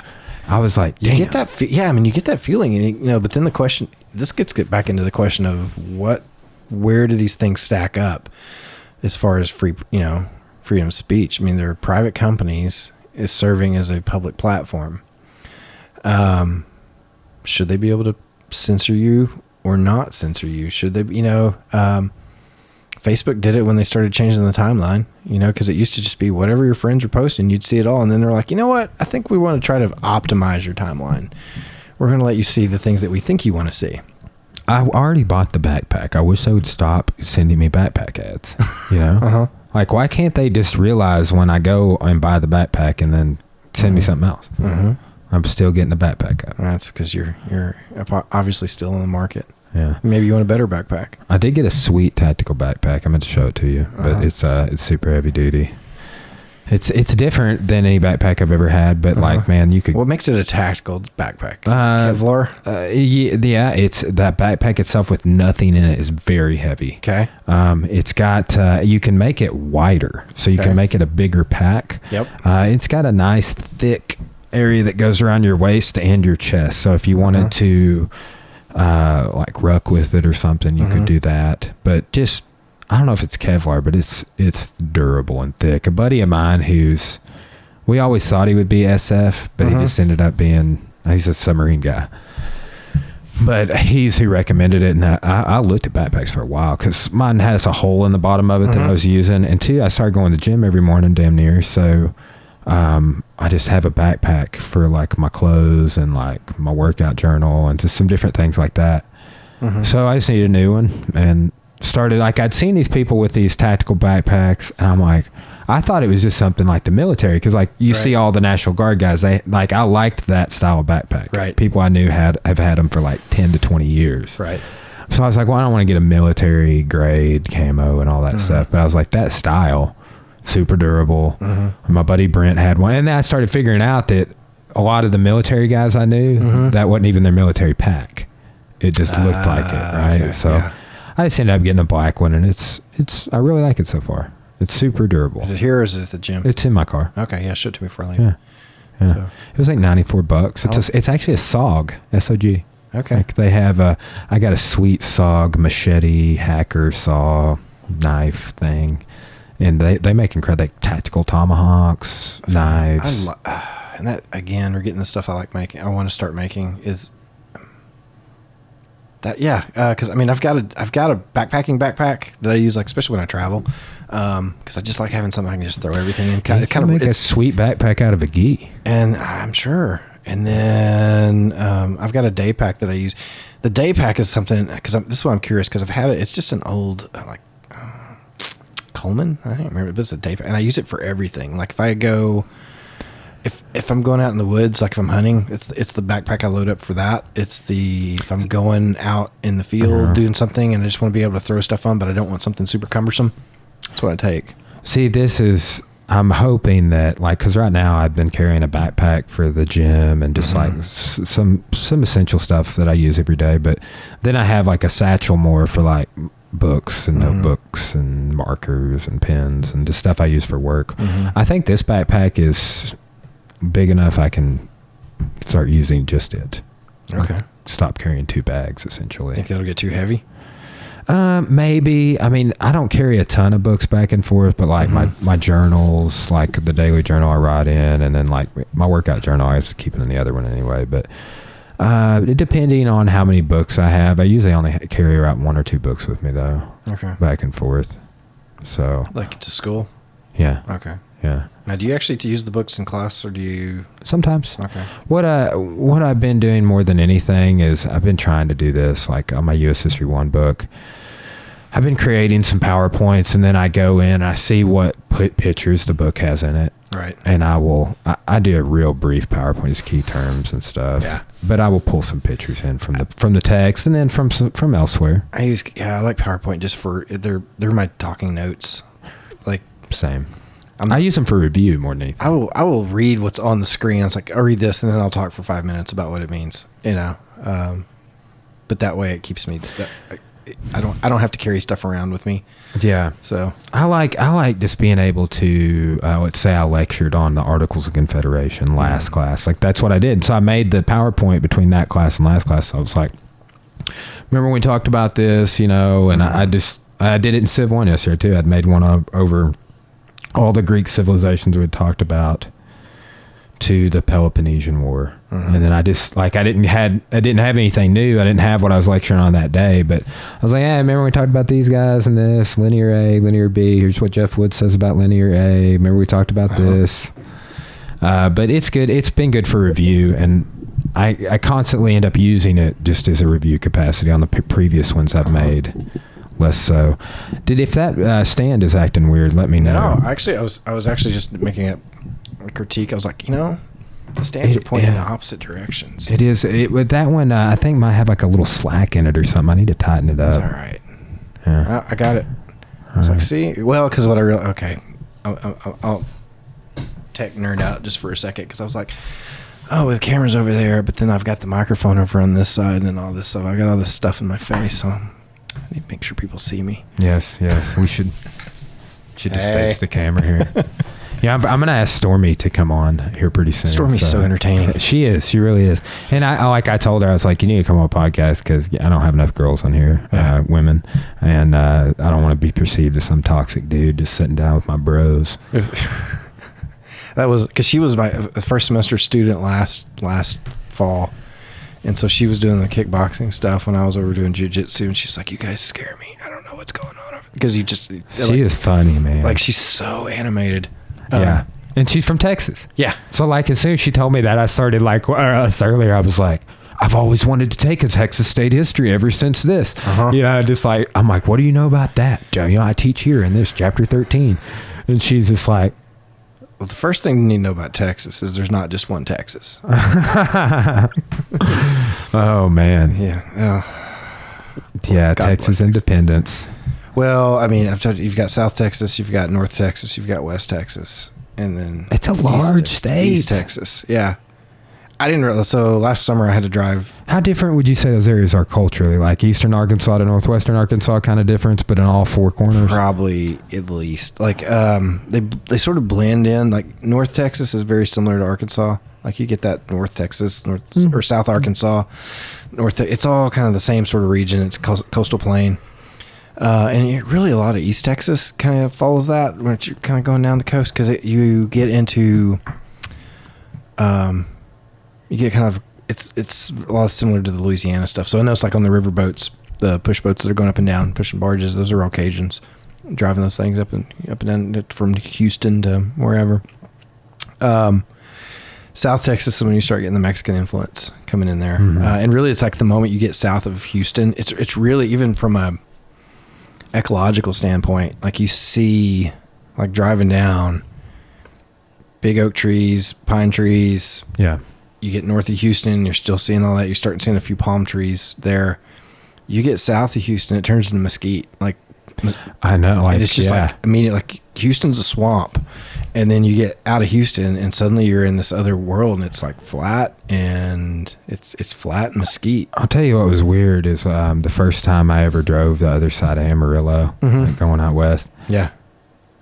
Like a couple weird things that happened. One, I remember I drove up on like a storm, like the wind blew like crazy, and a semi turned over right in front of me on 40. Wow. But like right before that happened, it got like super dusky, and it's like middle of the day, like 2 or 3 o'clock. Started raining, wind started, and like what do they call the sagebrush? Oh, tumbleweeds? Yeah, tumbleweeds. Yeah. Like I'd never even seen one. Yeah. And it blew across and like kind of got under, like I ran over, like got in. I was like, oh man, this semi tips over. And I was like in a car by myself driving to Las Vegas. Yeah. I went so I drove from Corpus to Colorado last summer for my niece's wedding.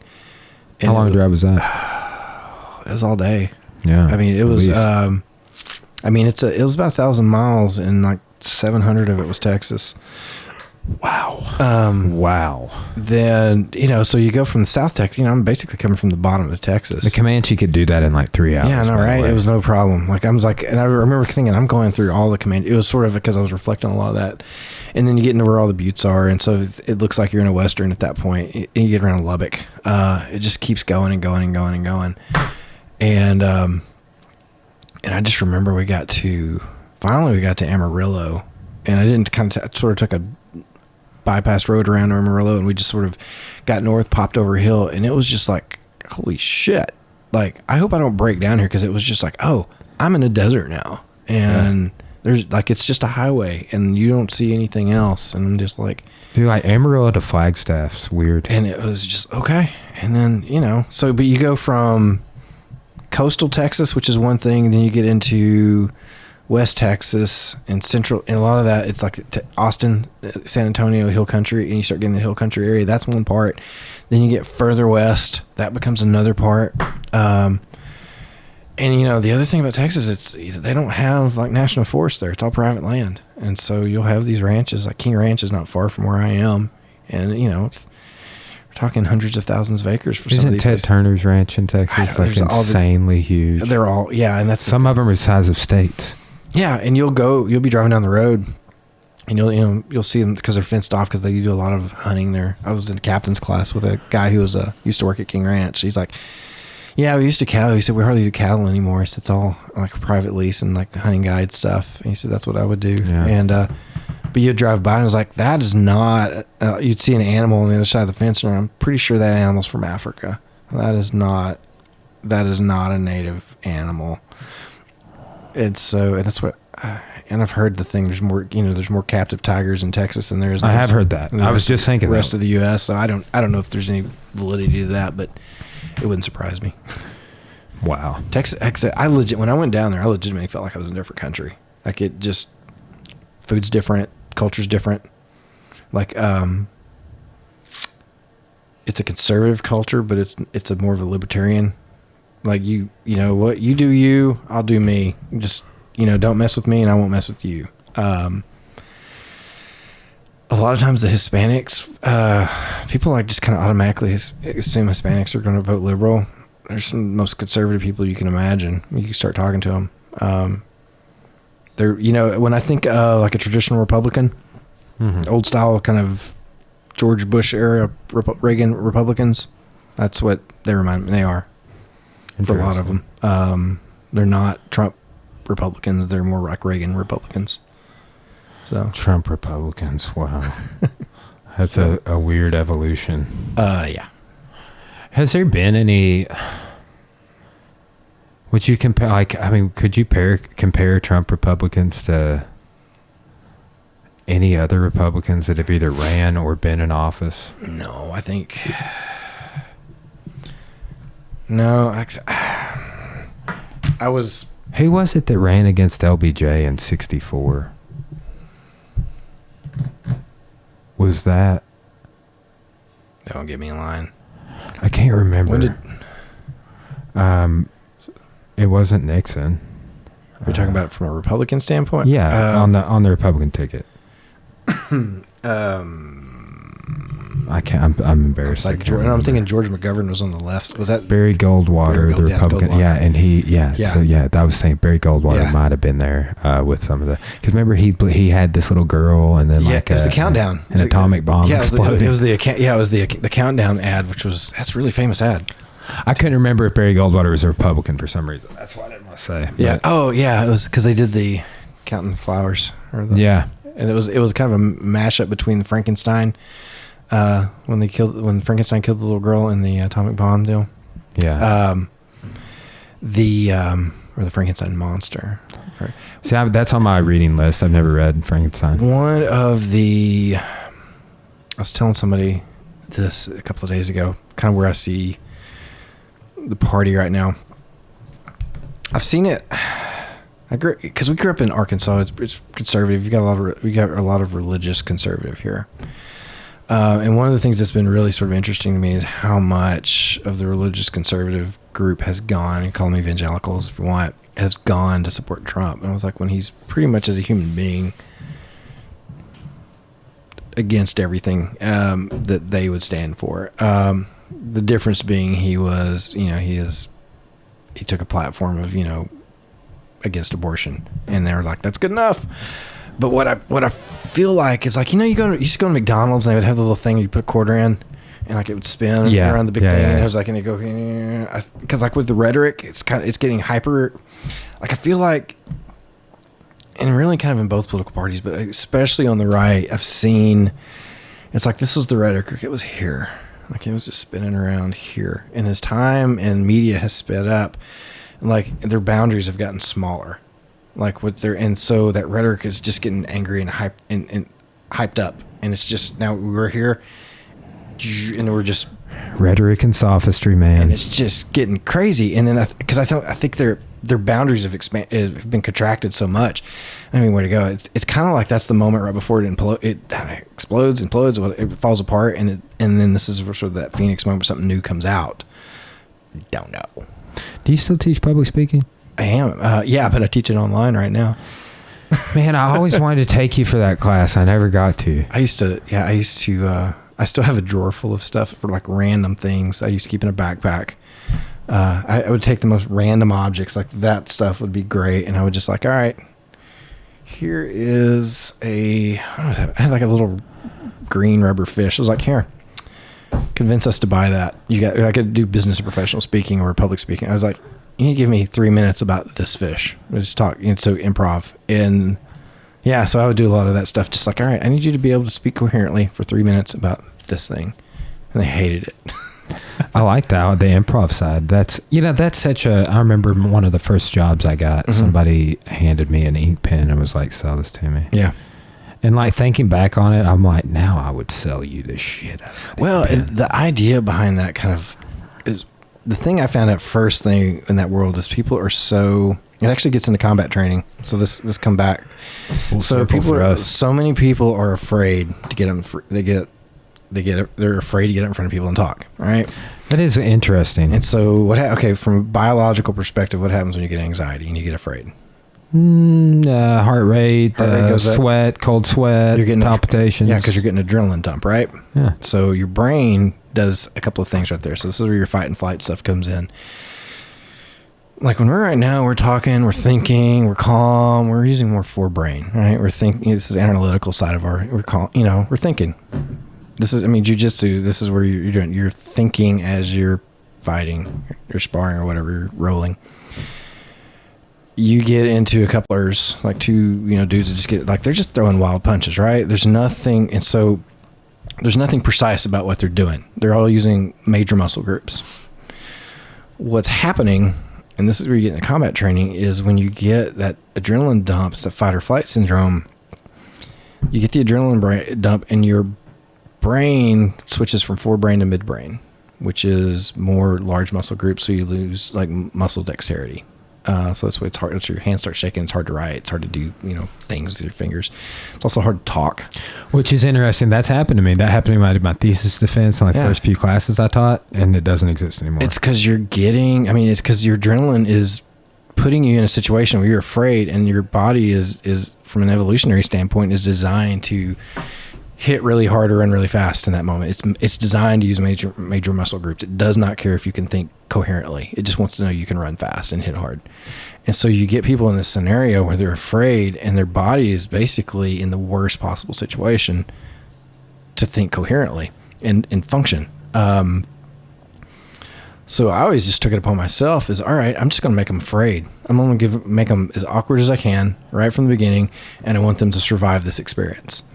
So I'd put them up there in front, and you could see it, like you could see their face, get flushed, like their neck. You could see the red just start creeping up their face, and you would see, and if they were wearing shirts, you could see the armpit sweat, and you could see it happen. And I'm like, okay, how do you feel right now? And it's like, all right, just breathe. You're alive. You survived the experience. All right, we're going to do it again tomorrow. And then over time, like I went for people who physically could not get up in front of the class, and I finally got them to stand up and give like a 3-minute speech, and they were okay. And like I remember the class gave that kid a standing ovation because that kid physically could not get out of the chair. And I was like, I remember thinking this is one of the most valuable things I've ever done. And I'm actually taking combat training and applying it to speech. And it was just like, oh, okay. I think How do you get control of your brain? I think it was from 1984. I shared this quote, but a while back on Facebook, I heard it somewhere in a book. But it's like in times of extreme distress, it's always our body that fails us. Yeah. Right? It's always like, oh, adrenaline, I couldn't manage it. Now I can't lift my arm. Right. All right. Now I can't string together any coherent series of movements. Right. And that is really, that's what I'm training for, is to be able to override that. I tell you, the thing I've been working on that because I found myself in a situation recently where like basically got just kind of, we're doing like blindsided drills earlier today, but it was physically blindsided. I got blindsided except it was verbally. And like, I just remember I sort of locked up for a second because like I just was not expecting it. And this is that, I guess a lot of people have that where, somebody just kind of hits you with something and you think of the best response, 15 minutes after it's over. Pissing me off. I know, and you're just like, this is what I should have said. So that's where I've actually been sort of thinking like, how do I deal with that? Like when I get verbally attacked or somebody just says something that really throws me off guard, how do I respond in a way that keeps my brain from going into rage mode? I've thought about that so much because, man, and maybe it's like a muscle to be exercised, like what we're talking about. But because I've said and responded to things still when like self-improvement is like in very much so in the narrative of like my whole being, like for years, and it's been big time right now. And it's like, yeah, I still have slip ups where I say things or do things that it's like, that's not maybe in line with my principles of what I'm trying to bring about right now. Right. It's frustrating, but it happens. Right. Does it happen to you too? Yeah. Yeah. The thing I finally stopped myself from doing is engaging with people on social media. Like I used to like, don't comment. Like somebody will say something, I'll post something, say it's about the border. And then somebody will say something that is so conspiracy theory, whatever. And they're picking a fight, but you also know they're coming to the fight with nothing but ideology and no facts. All right. And my old method was I want to try to reason and write. And sometimes also I'll try to educate more than I'll try to argue. Like, here, let me lay out this whole thing, and I'll write really long explanations, because that's not what they want. They want fast, argumentative, and because that's what they're coming with. And at this point, like, especially for this conspiracy theory stuff, like we were talking about the H1N1 comments that we saw coming out last night, or I saw coming out. That Manitar found out that was fake. That did change my perception for 16 hours. And I was just like, oh, okay. Like, I don't know what I'm going to do. And so I used to get really angry with, like, I would just, you rage type, and then you say stuff you don't mean. And so now it's, all right, that's one thing. There's the other, it's an older practice. If somebody says something, and at least in American culture, you just want to snap back really fast. In other cultures, it's not that way. Somebody will say something to you, and it's that moment of, I just need to sit here for a moment, reflect on what they say, and then come back with them. That's the part I've got to put in that mental pause. Like, somebody just bites my head off, like, immediately want to respond. But I need to just sort of like, okay, take a breath, think about what the words are coming out next, and then respond, because it's kind of weird, I think, for us to do that, because we're teachers. Right. Like you teach public speaking and other things too, but right. It's like you speak all the time. Right. So you have to like turn that tap off at the right moment, right. when it's like you're used to, when someone asks you a question, you respond, or right. So like, I think that's like for me, it's like, Cora observes this. She's like, you already met your word quota for today. No more ideas. Don't ask any more questions. Like, right. Type of a thing. But so it's sometimes, even though like I think I'm more balanced. Like the podcast, what I do in the classroom, and the gym. Mm-hmm. Like, I think that's balanced me out more, but I still like to talk, man. And I do too. And it's okay. I think, and I think I can, if like we're having an argument and you bring up something that I don't know how to respond. Like we were talking about Joe Biden a while ago. Like, I don't necessarily know how to respond. I'm not going to just jump in there and just like, oh my God. You're right, Brian. Right. Or whatever. I'm on your side. I'm just going to take this, and I'm going to sit and reflect. But if something like, especially if it makes me mad, like if it flips one of those switches, it's really like, all right, how do I pause? How do I pause? You know who's like, bring this dude up all the freaking time, but dude, Jeff Woods has the greatest pause ever. He'll be like, I remember he would be teaching, and he would like go to say something, and he would pause, and like you could tell that he was like working through it. Like, right, how am I going to say this in the most profound way? Like, right. Like, and then he would come back like with like a 12-second delay, and like, dude, you're on the edge of your seat. Like, what's going on in there? And then he just like lays it out in the most eloquent way, and it's concise but simple, right, and understandable, right. And you're just like, I'm so glad you took the time to not rush that. Right. And you could see it worked for him. I'll ask him things all the time, and he'll be like, let me think. Yeah, and I mean, that is essentially, I think, what you're talking about is instead of word vomit or whatever, like a response immediately, you reason it. Well, and I'm thinking also, but you're also sitting on the edge of your seat right now. If you're in a situation where this works well, if both sides are playing by the same rules, but if you're trying to take the pause and the other person doesn't shut up and they're still just right in your face, like it's still just sort of like, I'm going to take a moment. The climate we're in. I know, and that's because that's the count. What's the word count you can get in so I can get my side in. How do I take a break from that? And basically you want to listen to them on one hand, but you also want to tune them out while you collect your thoughts.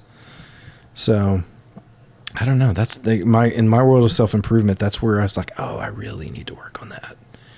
Because otherwise you end up saying the thing that you're like, I really could have said that better. Like, I responded in this way, but that really wasn't the question that I wanted to answer. Yeah, I know. Like, and that was the event the other day when I got sort of blindsided, and I just popped back really fast. And then after I really thought about it, I was like, that wasn't the right response. It answered their question, but I shouldn't have answered their question. I should have come back with this other. I don't know. It was a weird moment. Do you just go back, delete your comment, and put which? Yeah. Edit. Yeah. So. Well, and like we can do that in social media, and I mean, people, they deleted it right away or whatever. But it's like you can't do that really so much in real conversation, like you're talking about. It's like you say something, then you're not with that person anymore. Right. 15 minutes later or whatever, and it's like, should I send them an email? Yeah. And it's so weird that sometimes an email's good. Mm-hmm. Like you get like more time to sit back and think about it, and then sometimes, even if it's unintended, people read it in a certain tone because you maybe were the two of you were talking about a contentious issue. Right.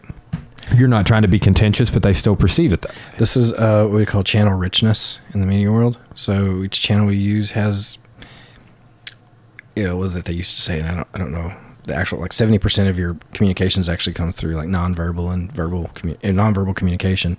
Tone of voice and nonverbal communication. So the words you say only really account for like 30%. Like what you just did there, like that gesture. Yeah. Is that what you're saying too? Yeah, and like the way I'm saying it, like I'm not screaming at you, but typically, like, our brain hates a vacuum. So what it'll do is it'll fill in the details. So when somebody sends you a text message, and like depending on how you feel about that person, you're going to put a certain tone of voice on that thing. Interesting. So, like, I never thought about that. And so we filled all those. Our brain fills all those details in. Like I had some students doing a group project the other day, and their group was at each other's throats. And they're like, this person's saying this, and they're not. It was typical group project dynamic. And I went, how are you guys communicating with each other? And they're like, text message. I'm like, stop, pick up the phone and talk to them. And they're like, that's awkward. Yeah, well, you guys are actually working together, and like you've got to be able to have nuance in your conversation, and you don't get nuance with text message. Like you can put an emoji, to indicate, hey, I'm being sarcastic here, or I'm not being sarcastic. But depending on how that other person feels about you, then they're going to insert whatever they want, whatever meaning they want. Well, and man, so like, isn't it crazy how much we're transitioning to that? Like these other modes that we just mentioned, not this form. Right. It's more common, arguably, than maybe ever. I mean, I know people used to write letters to one another. Right. But now it's all digital communication. Right. Not all, but that is why, like, the biggest, I talk about this a lot with people with the podcast. It's like, how much of this was going on in my life that wasn't one way. Right. Or that wasn't like, oh, I'm in a position of power. You ask me a question, I answer it. Right. Well, mass communication really isn't communication. It's because it's broadcasting. Communication is always reciprocal. Like you have sender, receiver. I say something, floats across the room, gets through whatever back, whatever noise you've got that's interrupting, whether it's psychological noise or actual noise. You interpret it, you respond. I go, okay, he either got or didn't get what I was just trying to say. And we just keep going. Well, that's it. Yeah. And that is a muscle to be exercised. Yeah. I think. And that's the weird benefit of, we live in a society, I think, where we don't have conversations with people as much anymore. Right. And maybe that's not a true statement, but I don't. Like there was a time in my life, I feel like I talked to people more. Mm-hmm. And I still talk with people. But it's like the other day I looked at, and it was the day that I was texting you about this podcast. I text messaged 27 people that day. Yeah, I believe. Yeah. Right.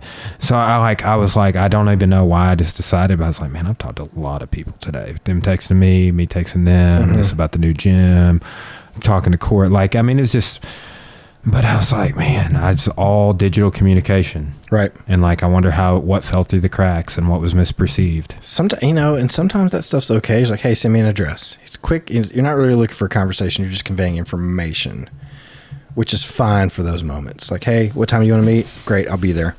Perfect. Like, you text me this morning. Free all day. Hey, I'm going to be 5 minutes late. Perfect. hey, let's have a meaningful discussion about, the political environment in the United States right now, doesn't do real well over text. Yeah, it doesn't. And that's where you see a lot of the arguments come out of. Yeah. Like it was that with the coronavirus emails that I was getting from work. It's like all I got was like these hysterical emails, and like one leader was like not freaking out. One leader was the chancellor was not freaking out. It's very calm. Every communication, the lady under her freaking out every time she sent us something. And just to see the contrast of how it was being handled, but on the other side of that, all that digital communication pissed me off. Like that was the result. I'm like, I appreciate that she is calm. I don't appreciate that she is not calm. Right. The fact that this is a disputing thing, that this person is not calm and this person is, and this person's boss, and they both just can't be calm. And this is the way how this person's dealing with it. Just out of curiosity, what made them not calm in the context of an email? They are just hysterical and panicky about it, like about freaking out about what we were going to do, how it was going to be handled, all the like this is the person that came up with all the training idea and everything. So, but the other was like, hey, we're monitoring it real closely. We don't think you need to worry. And then the other lady's like, this long of an email, this is what you need to do, and you need to be doing this. What's your plan for that? And just literally posing all these questions and throwing out all this data and who's at risk and how you're going to infect those people, and just hysterical. Whereas the chancellor, the supreme leader, Snoke, but the supreme leader was just like, hey, it was good leadership, but the dichotomy of the two.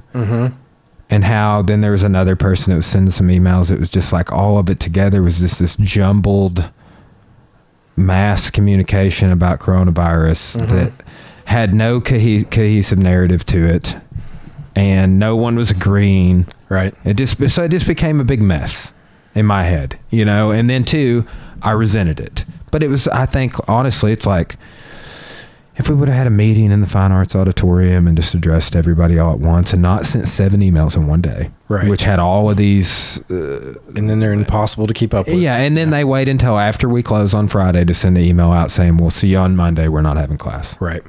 It did that to us on Thursday. Yeah. Did you go in on Friday? Yeah, because it was a bunch of logistics. I had to send a bunch of emails because I had to connect with all my classes and tell them. Do you have good internet out at your house? No, I have satellite internet. So I have adequate internet. It's not something I can sit and watch Netflix on though. Yeah, that's a bummer. If I'm going to do video, like if I was going to upload video, I can't live stream it. I've tried live streaming. It looks awful. Yeah. Because the upload speed's too slow. But I can record it and then, upload it and just sort of walk away, and while it... See, that's what I'm talking about. Like, so many people said, like, when I started telling them about the contingency plan for people without internet, I was really talking for people like you, right? Like there's one of my students who lives out in Hagerville, and like she has slower internet than you do, right? So it's very much so an issue of like, well, this person can't watch this video. It's the digital divide, man. Yeah, it is. But just to like, so many people are like, it's 2020, Brian. Everybody has the internet. Everybody has a phone. And I was like, no, they don't. No, where I live, and which is funny. I mean, because I don't have to go too far to get some service. But where my cabin sits, I have absolutely no cell service. And Wow. I have poor cell service here. I had no cell service. And so, I mean, I can drive a mile to a spot where I get... Is Perryville wired, networked? I mean... Yeah, but I live out in the county. So, and it's... I think the last time checked, and I think they added a second one, but for probably until last year, there was only one cell phone tower in the entire county. One. Right? And you're kind of in the center of town. And, Perry County's got mountains. And so if you live on the wrong side of the mountain from that tower, so long. And I think that's Verizon. I think Verizon has 2 towers and AT&T has 1, something like that. And then wherever they were piggybacking off the same. Yeah. Either way, it was I swapped to Verizon, got a little bit better service. But like I get no cell service. I don't have a landline because I'm the last house on that because when I built the house, I never ran a phone line because I wasn't going to put a landline in. Yeah, I don't have a landline. And so I don't have. So the only way that I can communicate with the outside world from there is through satellite internet, and so I use Wi-Fi calling for my phone. That's what I have. And so that's the way world works for me. And so if that goes down, and if the storm comes through, that goes down. So I'm just kind of on my own. Which I feel like you don't mind. I have those moments. Do you have screen alerts tells you like how long you've been on? Like you set time. I set a 5-hour limit on my social media per day. Oh, see, I put 2 hours on mine. Good idea. Well, and I legitimately go over it every day, but it's that reminder. Hey, you've done this for 2 hours today. That's enough. I do too. What gets me a lot is I'll leave. I have it set because I do video uploads on my phone sometimes. Mm-hmm. So I have it set where that won't turn off. Oh yeah. So I will rack up if I have like YouTube open, it'll just stay like that. Yeah. But I had it set that way up so if I was doing an upload, it wouldn't turn off and stop. I tend to talk to more people using social media than for some reason the Wi-Fi calling doesn't always work. But I can use Messenger, the FaceTime audio. Mm-hmm. Oh yeah. So Colby, he calls me on that all the time. I'll be out at the cabin and I'll just be on a conversation and his phone will just drop, and then you try to call back and it won't connect. But I'll just pull up FaceTime audio, and it'll work just fine. So yeah. I'll use that. But it eats up my social media time. Yeah. So yeah. True that. I should lower mine down. I always and it's your combined social media apps. So for me, it's Facebook. It's weird too. There's this one messenger I use, Signal. Mm-hmm. That'll show the things that are counted as social media are kind of surprising to me. Some of the apps that will close off. That one closed off, but that's just a text and call app. Yeah. So I guess it's social. How many media. of those do you have Signal? Because I've got WhatsApp, I've got Signal. I just have Signal, but. And like you were saying earlier, then I got digital streaming. I got Netflix, Amazon Prime, right. Disney Plus, audiobooks, Audible. I just got Kindle. Do you have Kindle? Mm-mm. I don't even know how it works. I just hope it reads the book to me. Okay. I bought a couple books in there, and I'm like, if it doesn't read the book to me, I'm gonna be pissed. So, man, I don't know if it's just because I think it's because I'm not very idle often. Mm-hmm. And if I was idle, I'm not going to read the book. Mm-hmm. But, audiobooks, man. But there's a whole bunch of books I want to read that aren't audio version available. How is from a price standpoint, it's cheaper. Is it? How much are you paying per book? Audible works in an interesting way in which they give you a credit every month for $15. Okay. You can use that credit. You can exchange books. Mm-hmm. I bought a book the other day that was an iBook. It was $6. Mm-hmm. Right? But the paperback version was $19. Okay. So I think statistically they're cheaper. And then a lot of times Corey and I'll buy 3 credits on Audible for $30. Mm-hmm. So even if the book's $100 for the hardback, if it's got an audio version, you get it for 1 credit. Interesting. So it's like a digital currency almost. Okay. But man, I really like Audible a lot. It is completely revolutionized. I was just not going to read books. Mm-hmm. And I read, but it's always my book for class. It's always 7 pages at a time. I have hit... Well, there's a couple of things. One, my eyes have hit a point of middle age where I'm staring at a screen starts to bother me now. Have you worn those glasses the whole time I've known you? Yeah, probably. I went to bifocals last year though, so now it's I'm in this weird phase of eyesight where I need 3 different things. Like you and me talking, I don't really need glasses. If it's right here, I need glasses. If it's way down, if I'm driving, I need glasses. I always feel bad when I go to show somebody something. They're like. Yeah, hold on, let me find these and put because I'm at the stage at class, I'm reading a book, and so I'll be doing this. If I need, but if I'm looking at them, it's just annoying at this point. I finally broke down and got the old man band because I kept knocking these things off my head because they wouldn't stay. I was like, all right, I'm going to just embrace it. And but yeah, I don't know. I go back to books just for a calming thing. I think I look at it kind of as a mental exercise too because my brain just wants to go, and the scrolling and the I need to read more, physically read more. Like, it's a goal. I just do it like right before I go to bed. That's what I'm trying to do. I'm trying to write when I wake up, read before I go to sleep. And just, if I read for 15 minutes, I'll read till I get sleepy. And then, so I don't put big limits on like, I've got to read, 3 chapters tonight before I go to bed. If I read 5 pages and I'm tired, I'm going to go to bed. It's like, I'm just not trying to consume books. It's just, I would rather... I said something about consuming books the other day, and 3 people talked shit. Did you see that? No, yeah, I was like, because I stopped saying I was reading audiobooks because people... Because they're giving me hell? I joke about it. Like, nobody really gave me hell, but like every now and then I do make it a point to distinguish.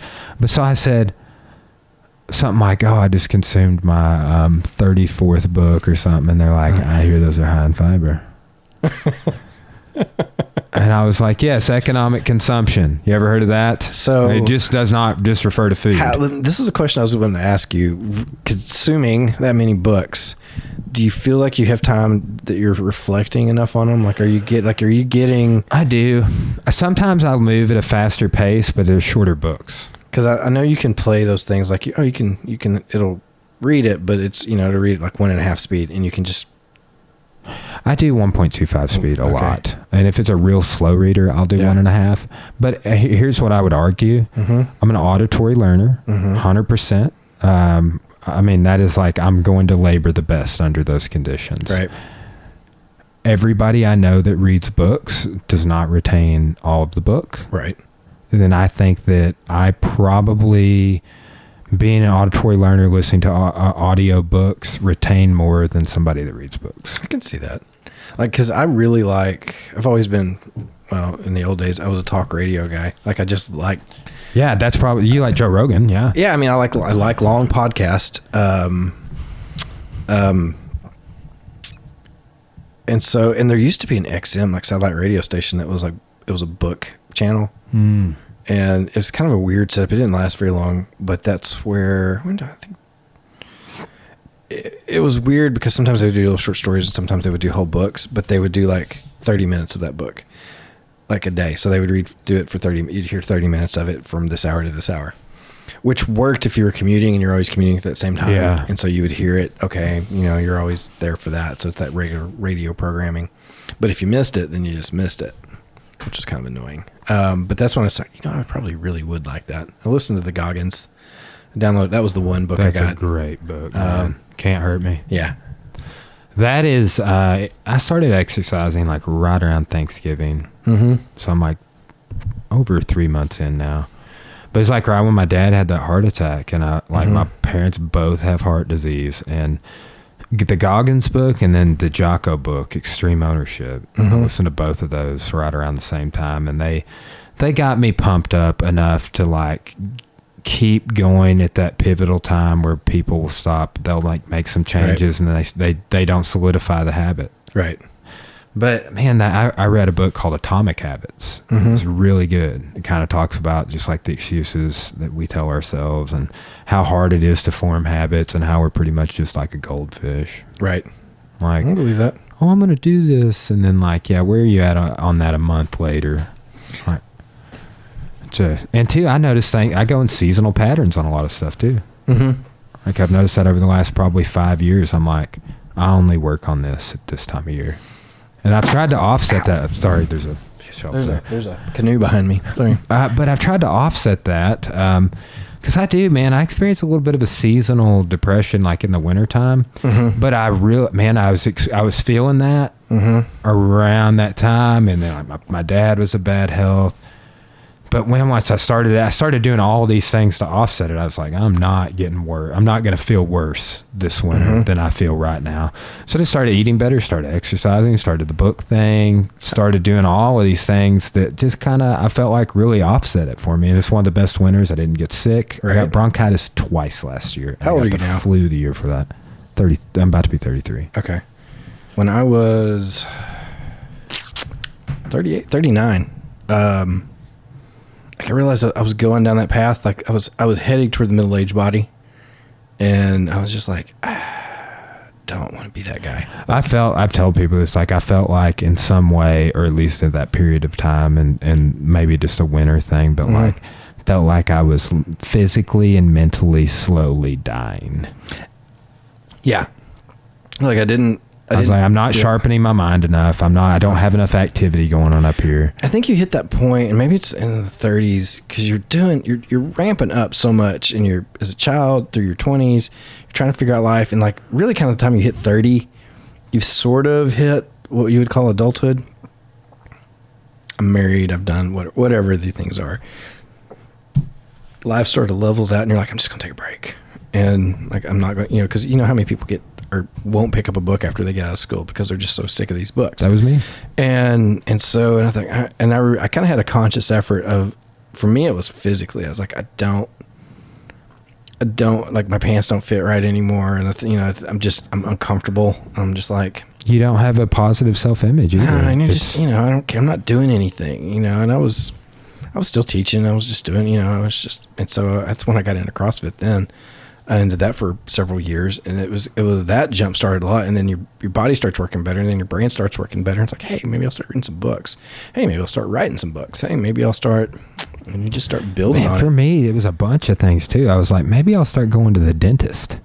Yeah. Like, see a chiropractor super regularly now. Like, I just got sick of feeling bad about myself, like in a mental, like how I looked at myself or like what I was doing or not doing. Right. And then like soreness in my knees and like my diet, like the donuts, man, I love maple donuts. Maple, so good. Maple bacon's good too. I got out of eating donuts back when I was a cop. I refused to be a dude. When I hear you were a cop, I know you did like I guess you probably worked the street too, but like you were the public information officer. That makes more sense. Yeah, but like start out there. McMillan told me that. I want to say that like that was your role first, and then I was like, really? Yeah. At that time, I knew you as like you were doing a ton of stuff helping the Rust Bus. Yeah. Right. So I always saw you like running a saw and stuff. Yeah. No, yeah, I graduated college, got married, and went to police academy all in the same summer. And it was just like 1, 2, 3, and then I spent the first 5 years, I guess, of my adult life as a cop. But didn't you used to wear overalls a lot back then? Yeah, when I was building the cabin. Again, that goes back into, the advantage of overalls. They don't have waistband, and so you're not pulling up your pants all day because you're not cinching down your belt so tight that it cuts off circulation to your legs. Man, my dad was wearing a pair of like brown overalls. Like they're kind of like coveralls, but not really. Yeah. They had the straps on them, and he had his hands like this, and sitting around like we're like putting up the new bag rack at the gym. And damn it, if Josh McMillan don't show up wearing the same thing, man. And like he like walked up and he had his hands in his, and they're just like, yep. It was a funny moment. I still got one pair. I used to wear them all the time though. I'll tell you what's nice is striped overalls, bro. Like the vertical stripes. My dad's got a pair. He used to wear them to church. He put on I feel like you ought to be driving a train if you're wearing those. Yeah, for real. You got one of those conductor hats. I remember seeing old men like in church when I was a kid. They'd wear their good overalls and a sports coat to church. Wow. Button-up shirt, overalls, sport coat. That's fantastic. Yeah. I would love to see that. That was Prairie County, church-going style for the country folks. So. Wow. Man, I remember too, so like when I was like a younger kid, it was all Big Smith overalls, dude. I guess like Big Smith's not a thing anymore, or? I think they are. Personally, I preferred Key overalls. Everybody started going with the roundhouse. Really? Yeah, I remember like literally my dad, uncles, grandpa all wore Big Smith, and then like one day it was just like we were roundhouse overalls now. I just remember because Big Smith was the dominant overall, when I was a kid, and then I first started. I was like, that's what I need to get, and then I wore them. I was like, the quality wasn't there anymore, and so I went to Key overalls. Key? Key, I think that's what they are. Green logo on the bib. I'm more of a Tommy Hilfiger overall. I can see that. You're just hipster overalls. Oh man. And then plus they had pockets. Oh, the other thing, the old men, they always have a spit cup in the bib. Oh my gosh. Right there, and they just do that. Dude, my Uncle Lonnie would always have like this gigantic wad of money. And like he'd like bend over and you just see like all of his money in his bibs, and I'm just like, dude, why are you doing that? I mean, admittedly though, I mean, if you're talking, you know how phones become uncomfortable, keep in your pocket, bib overall's perfect, just right there. Yeah, I mean, it's higher sitting than the fanny pack. I have a fanny pack, and it's kind of like, let me, maybe this is my belly smaller now. I would like it more. So, I have a nice fanny pack. I've never been able to embrace the fanny pack. I tried. Cora's disappointed because it was a Joe Rogan fanny pack and it was expensive. Oh my God. She still talks shit about how I don't wear it. You know, I just think of fanny pack. I think of a middle-aged dude at Disneyland, and I just, you know, I can't. That's the only thing that like I was looking forward to about Disneyland, which is closed now. So you could wear your fanny pack? Yeah. Be that guy. Totally.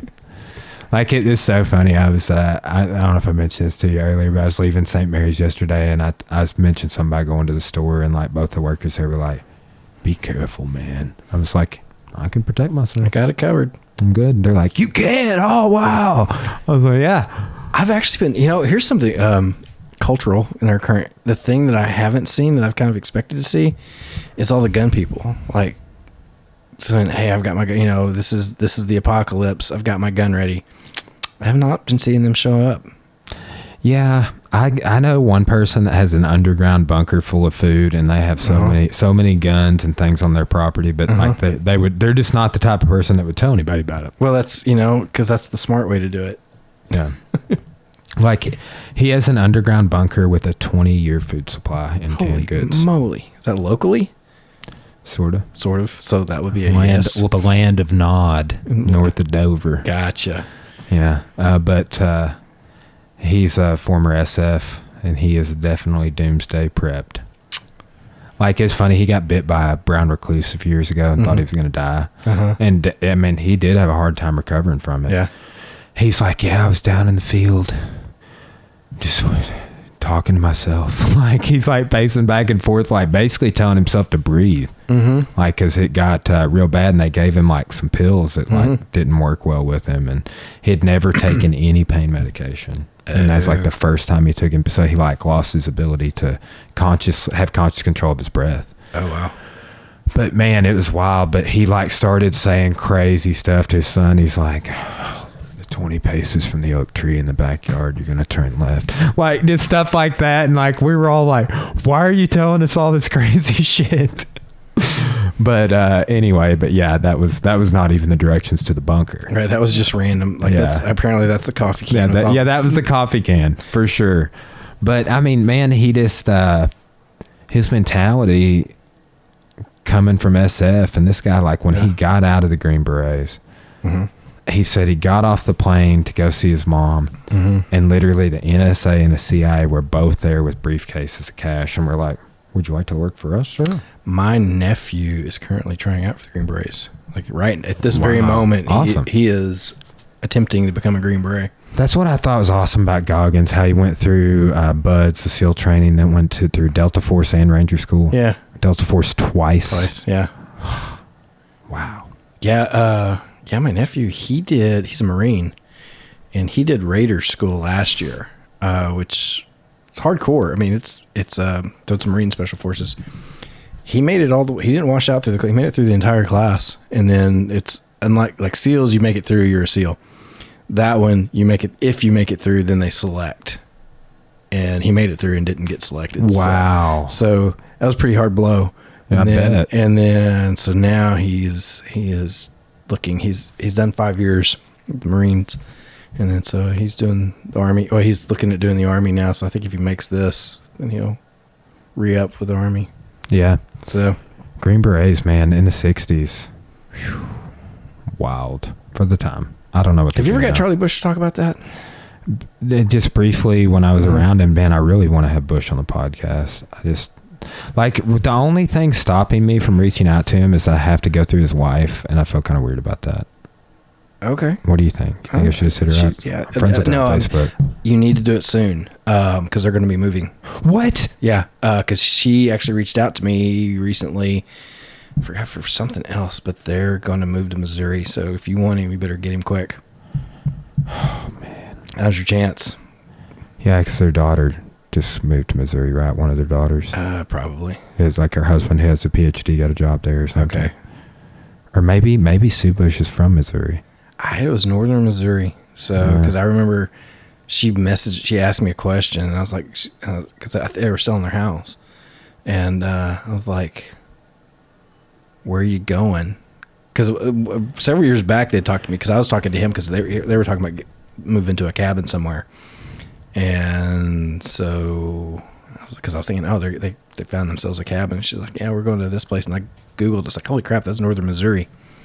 So if you want Charlie Bush, I need to send her a message. Just go ahead and, Mrs. Bush, your husband changed my whole life. Look, I told your daughters, like, next time you see your dad, tell him I still tell my students that are a shade true with a moon pie and an RC Cola. So we're carrying that legacy on. We are. So, I mean, say, hey, and you can I saw the other day, you can still get RC Cola through, what does RC stand for? Royal Crown Cola or something like that? Yeah. Yeah. So you got to find, say, look, I got a 6-pack of RC Cola and a case of moon pies. I need you to come on my podcast. It's the most important thing in my life that you could do. And then when you do that, I want you to invite me there, because I want to be on the other side of the table. Hey, that would be great. I would like, let's talk to Charlie Bush. Yes, let's do that. So, yeah, because I was 2 different generations of students who had Charlie Bush. I had him for 27 hours of class, man. One independent study. I had no interest in being a philosophy minor until I took a Charlie Bush class. I was just like, I'm just going to start taking every class this man offers. I told somebody yesterday, I was like, I was telling him I remember that he didn't get as far as I wanted him to go in the ancient Greek philosophy class. And I'm like still upset about it. I'm like, I really wanted to know what he had to say about Aristotle. And because like we just, for whatever reason, didn't get through the whole course. Like I think we did Socrates and Plato and didn't get to Aristotle like we were supposed to, for whatever reason. When he acted out the death of Socrates on the desk in front of the classroom, I was just like, okay, I'm in. I'm all in for this guy. I don't know. Well, and apparently he's told this story to a few, but he's like mentioned, he's like, when the Green Berets, when I was a knife fighting instructor, he's like, this is not correct. You always want to go up. Did he say that to your class? Probably. Like he said that to my buddy John Warren's class, and I was like, he said the same thing to my class, like in passing, and it blew my mind. I'll tell you this too, and I joke about this with my students. And I don't know why. I don't know if I was sick or what, but the only class I ever fell asleep in one time in college was one of Bush's classes. I still feel bad about it. Wow. Like, I remember sitting there, it was like 2:00 and I was super groggy, and I just like nodded off for a second. And I was just like, I just could not keep my shit together that day, which is, I still recall, because it's highly irregular. I never fell asleep in any classes. I don't know if I had mono or something, like what was going on, but I just remember like I could not help it. And it's not something like that has not even happened since. I know. Should be ashamed. I am. Big time. If I get him on the podcast and back, Dr. Bush, one time you were handing out some papers and I woke up to you trying to hand me a paper, and I'm very sorry. I've been carrying that burden for years. Right. I'm sorry. This is why I had to have you over. Man, but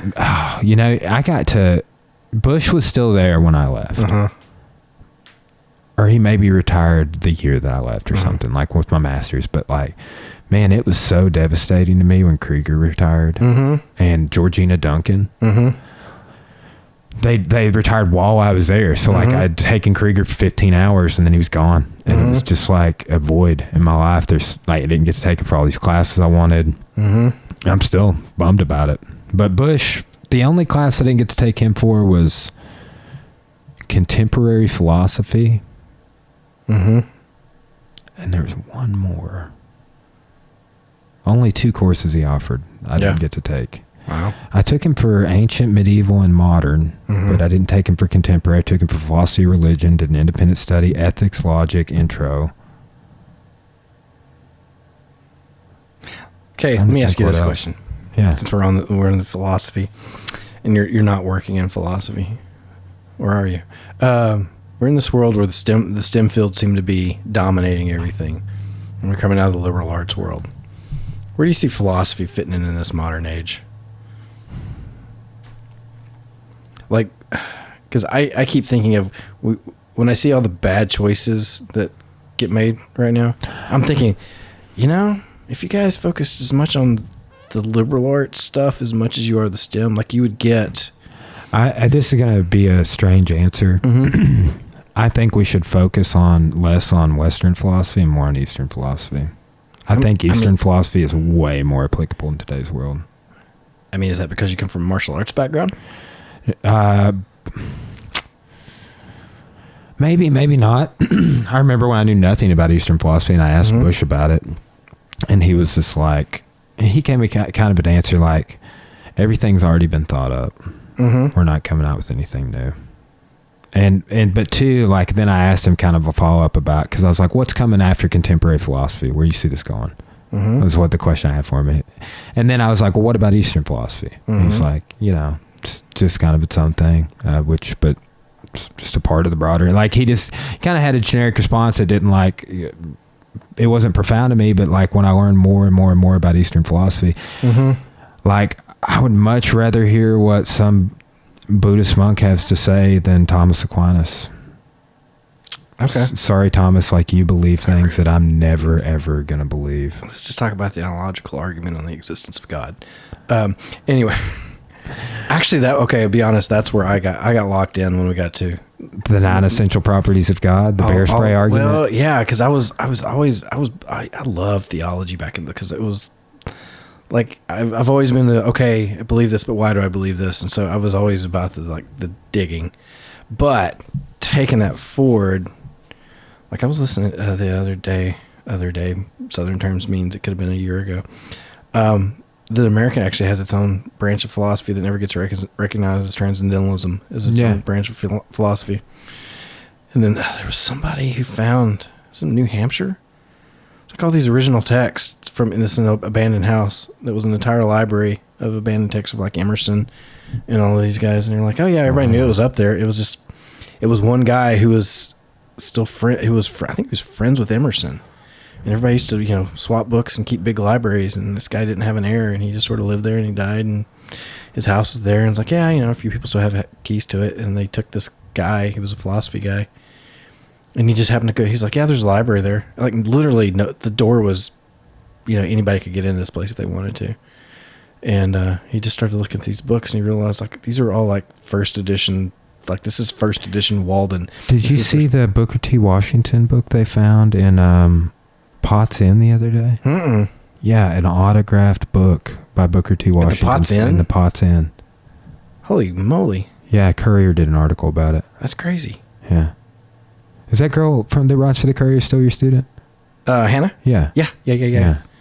I still haven't. I considered having her on the podcast, but I talked to her a couple of times. I think we talked about her last time you were on, but I didn't ask her to come on the show, but like she was going to do an interview with me about the city screwing us over, but we never did one.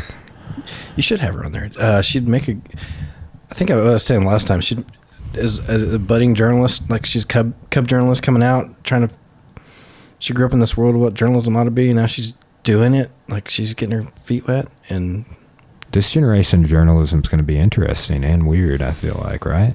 It really is. Like, I get a lot, man, I'll be honest, I get a lot of students who go into journalism who have no plans to be journalists, and like in a traditional sense. And so, they want to be communicators. They want to work for, or they want to do PR, or they want to do something like that. But kind of, like, people who, like, I honestly think, like, required reading for any journalist should be reading Civil Disobedience.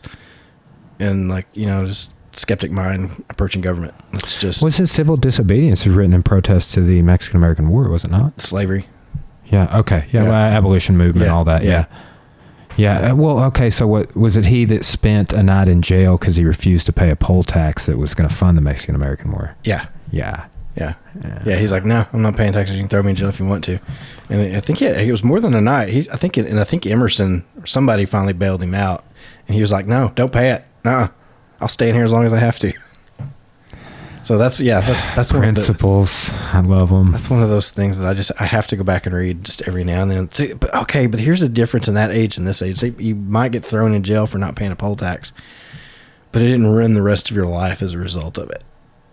Like, you're getting thrown in jail, like you lose your job, you lose this, your house gets foreclosed on.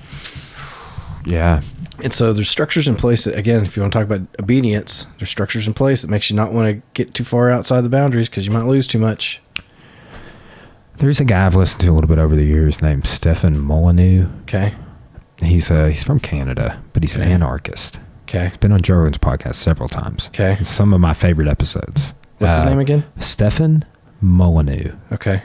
But he kind of talks, he breaks things down on a level about how anarchy works that I'd never thought of, right? Okay. So he's kind of like, oh, so Billy, like, do you support the police coming to my house when I have not done anything to harm another person whatsoever and using a gun to lock me in a cage?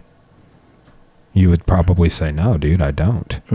But then he's like, okay. So I like smoking weed in my house. You know, I like consuming cannabis in my house. And cannabis is illegal. Yep. So because I consume cannabis, do you agree with cops showing up to my house with a gun, taking me from my family and locking me in a cage where I can't raise my daughter? No, man, that's super effed up. Like, most people say that, but then a whole lot of people, like my parents, would be like, yeah, you're going to jail. Yeah. But he just breaks everything down on a level like that and kind of exploits all of these things within our system that are bullshit. Okay, just fun fact, full disclosure, I've arrested people for doing exactly that. But it's a funny story because of that. They called the cops. They're the ones who called me to their house. I've never been that high. So this is it was one of those little, I can't believe this just happened moments, but like a walk out, like, I don't know, I get called for domestic disturbance, some argument, something. Somebody called in that house, called the police to come to that house and so I show up. I don't remember if I could smell it outside the front door or whatever, but window on the front door, and I just looked in. They're all like 3 dudes sitting around smoking weed, and it's obvious. I knock on the door, and then they just like, oh crap, and then they start putting it out and trying to do this number and throwing the joints underneath the. I'm like, I have to arrest you at this point in time.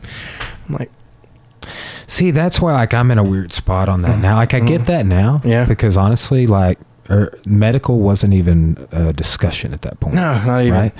But now, like, I heard a cop the other day say, well, you know, I just have to enforce the laws on the books. Right. We're at a point now nationally and in our state where enforcing the laws on the books is going to cause some issues that should not be happening. No, yeah. Like, let's say we get recreational in 2020 nationally. Right. That could happen. Right.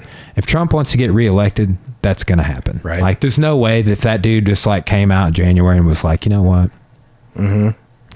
2019 was a big year for, or whenever he does it, or 2020 was a big year for medical. There's this many things, like, we're going to pass this executive order or whatever, however he does it. I could see that happening. And if he did do that, I could definitely see that getting him reelected. I wouldn't see it hurting him. I think it'll be the economy. If the economy's tanked when the election happens, he'll lose to whoever. Maybe. We'll see. But I don't know. Right now, like, there's some conflicting stuff out there. Like, if you have a concealed carry permit, you can't have a medical marijuana card. True. You know, and that's a federal. I mean, you can't have both. Do you know why? I know. So here's how it works. So I gave up my concealed carry. Okay. Like, we're an open carry state. I don't even need that anymore. Because all getting my concealed carry did was put me on a list, which is all getting your medical card does. Okay. So there is a question on the federal background check form about, do you use any federally scheduled substances? So if you put no, that is a felony offense. Okay. If you have a medical marijuana card. Okay. So if you lie on the background, so let's just say I smoked weed and I just said, no, I don't do that. Right. I'm not on a list somewhere, so there's no way to verify whether I do or not. They're not going to show up and P-test me, etc. Right. So that's really just like a hole in our background check. Gotcha. But now you get a card, you go on this list of people who have cards, and if you put no on that federal background check, it flags you. Okay. So also, if you apply for concealed, since you're on that list, you will not clear a federal background check. Gotcha. Okay. But I mean, like, just I feel so bad for all the people being arrested, where it's almost like, you know, like everybody has insurance on their car, but periodically you didn't put the thing in. You get the new thing every 6 months. You didn't put it in. Right. You get pulled over, you might get a ticket, you can get it thrown out, but it's been like, hey, I had insurance. Right. And some departments have tightened up on that, and judges, but usually, like, I've got it thrown out in the past. Everybody I know has.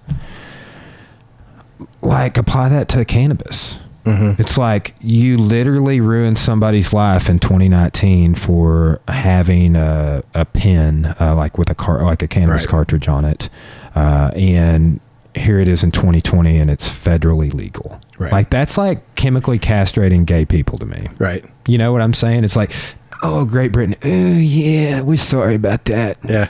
I'm like, oh man, like, was about the code breakers in World War I, the Cumberpatch guy. He was in a movie about that, and that they chemically castrated him after he like broke the code that allowed us to spy on the enemy and everything, but they're like, dude, you're gay and this is not working for us. Oh, dude, you peacefully consume this plant that grows from the earth in your own house. That's just not working for us. It's like, it's just mind-blowing to me, because we're on the cusp of it not being a thing anymore. Right. But how many dollars are we appropriating, putting these people in jail that's what I'm talking about like waste and budget cuts and things like that, that are just like, that makes no sense. In 2020, it'll probably be recreational. And I get big, you know, if you want to take it back to the border, this is where I would talk about, that's what funded the cartels. I mean, cannabis? Yeah. Smuggling. That's what we talked about. I wonder how they feel about us. Like now, like everybody talks so much shit about Mexican weed. Reggie. Like, but like, dude, when I was like 19, that's all there was. Yeah. Now it's like, you remember when we had to smoke Reggie? Like, it's like everybody says that. It's like like Mexican brickweed. I don't even know if it still exists. Yeah, it still exists. I haven't seen any. Yeah, the Border Patrol still likes to post, you know, and they'll pushing bales of it. Where are they putting it? Where are they sending it in our country? I don't know. I mean, people still buy it. Stuff? I don't know. I'm not. I think, and see, the thing. All of that, the entire world, it's the same. It was the same with like Prohibition, you know, and Prohibition. This is a Prohibition. It's a different Prohibition, and that's, you know, Prohibition funded, you know, like the Italian mobs. War on drugs, you know, whatever we have is funded the Mexican. Did you watch that Woody Harrelson, Kevin Costner movie on about Bonnie and Clyde? Yeah. That was good. That was a good one, man. I really liked it. Yeah, The Highwayman. Yeah, I really like that. I like Dr. DeBlatt just gave me a recommendation about like a book about like Hot Springs gangsters and organized crime in Hot Springs. Hold on, I'll tell you what it is. City of Visitors. It's about the old political machine, Sid McMath, and gambling in Hot Springs. Interesting. So there are there's an Al Capone connection to Corpus Christi as well. It's a port city close to the Mexican border, but there is the way the port is, it's where the marina is now. Now, back in the 40s, they built a big levee. This area is kind of part of the seawall, but before it went further back, and then there's a hill, because it's mostly flat, but where the old downtown is, it's up on a hill, and at the base of that hill, there's a tunnel. It's all very decorative. There's a fountain and stuff there, and it's really nice. But now the tunnel is gated off. And I just like, oh, this is just an old thing. And then somebody was telling me the history. That was actually it was an Al Capone deal. It was like you go through that tunnel and you go to a speakeasy, and like that's where Capone would come out. And so like when ships would come in with whatever product that he had, that's how it was. That way he didn't have to walk the streets. He could come out right by the water, see whatever he needed to do, and get back underground. That's fascinating. So I would really. Hot Springs fascinates me, though, as a city. Like, I really would like... My aunt lives there and works for the city. There's got to be a network of backroom tunnels and... Oh, yeah. Like, because I've been in some of those buildings, and you go down to the basements, and like... You know, like the Arlington? Yeah, you go to the Arlington, like the Ohio Club, you know, because where was it? It was the Ohio Club. Yeah, that's where Capone... And I was sitting there... And like one of the wait staff came over and like pulled a panel off the wall, and there's this whole room back there. Like, and it was a hidden panel. And I was like, is that where this, like, is that where, and she's like, nah, that was all upstairs. But apparently you can go up to the Ohio Club and all the gambling equipment's still up there. It's just closed off to the public. And I was like, I would really love to like have a kind of a. So, man, there's a guy, he's been on my show several times. Mm-hmm. He's a good friend of mine. I've known him since high school, but he's going to start a show in the new studio called Arkansas Unraveled. Yeah. And is just going to explore shit like this. Okay. And I think it's a cool idea. I want to write I kind of decided, I've been talking to my dad, really, I want to do it about Hartman and Coal Hill on 64, because that's where my whole family's from. Mm-hmm. But I'm trying to find just a good Arkansas history topic to write to publish and get my first publication as an article. I feel like that's a great first step as a entry-level historian to get that. Like, man, that would be a huge goal for me. It would be one of my students did like the history of baseball in Hot Springs back when it was the basically spring training camp and everybody was going. That was actually really cool. What do you think about this? The old Coal Hill jail apparently still there. Very first jail they built, but it doesn't have the door on it. Okay. Like, that's the only thing that's not. But like, I text my dad. I was like, hey, what do you think are some good topics that I could write about in relation to Hartman and Coal Hill? But I mean, Hartman and Coal Hill are right. That, man, they have some rich river bottoms. Cotton production was big there. My grandma picked cotton. I actually wrote a song about it on my mandolin, because I remember her taking me to the field where she picked cotton at when she was like 16 years old. My farm used to be a cotton farm. Really? Yeah, way back when. It was part of a much larger farm. How close are you to the river? Right on the river. Wow. Yeah. I didn't know that. Yeah. Cool. What about the actual coal mining industry in Arkansas? Okay, so here's what I know about this, and I ran this by DeBlack, and he didn't even know. Because when we were talking about the capital, I raised my hand, and I said, hey, did you know that Spadra, Arkansas, it's between Clarksville and Hartman, or between Clarksville and Coal Hill. And Hartman is all but died out. Coal Hill is a little bigger, but I was like, that was talked about to be the capital because of the coal mining industry. And he's like, I'd never heard that, but that's something else I could revive looking into. Well, let's go back to my wife's family. So they're from the Paris Subiaco area, but Spadra's right across the river. Well, they were. I think she said her grandfather was a coal miner. Like a lot of her family members were coal miners, and I think died black lung. Derek Zoolander. Yeah, have you seen that? No, he like works in the mine. Yeah. I got the black lung pop.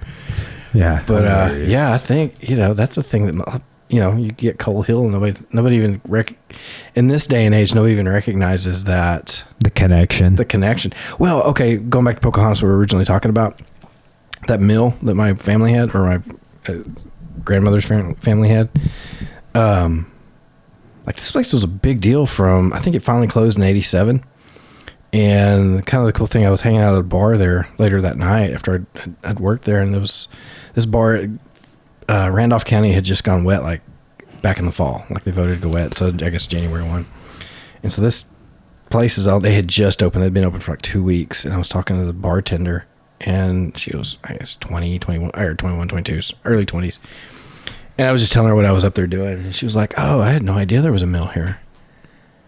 And I was like, it's because they closed it and tore it down like right before you were born, and I was just like, this is how history just gets forgotten. Like this area, like because the train's gone, the train tracks are gone. Like you can still see where the trestle was.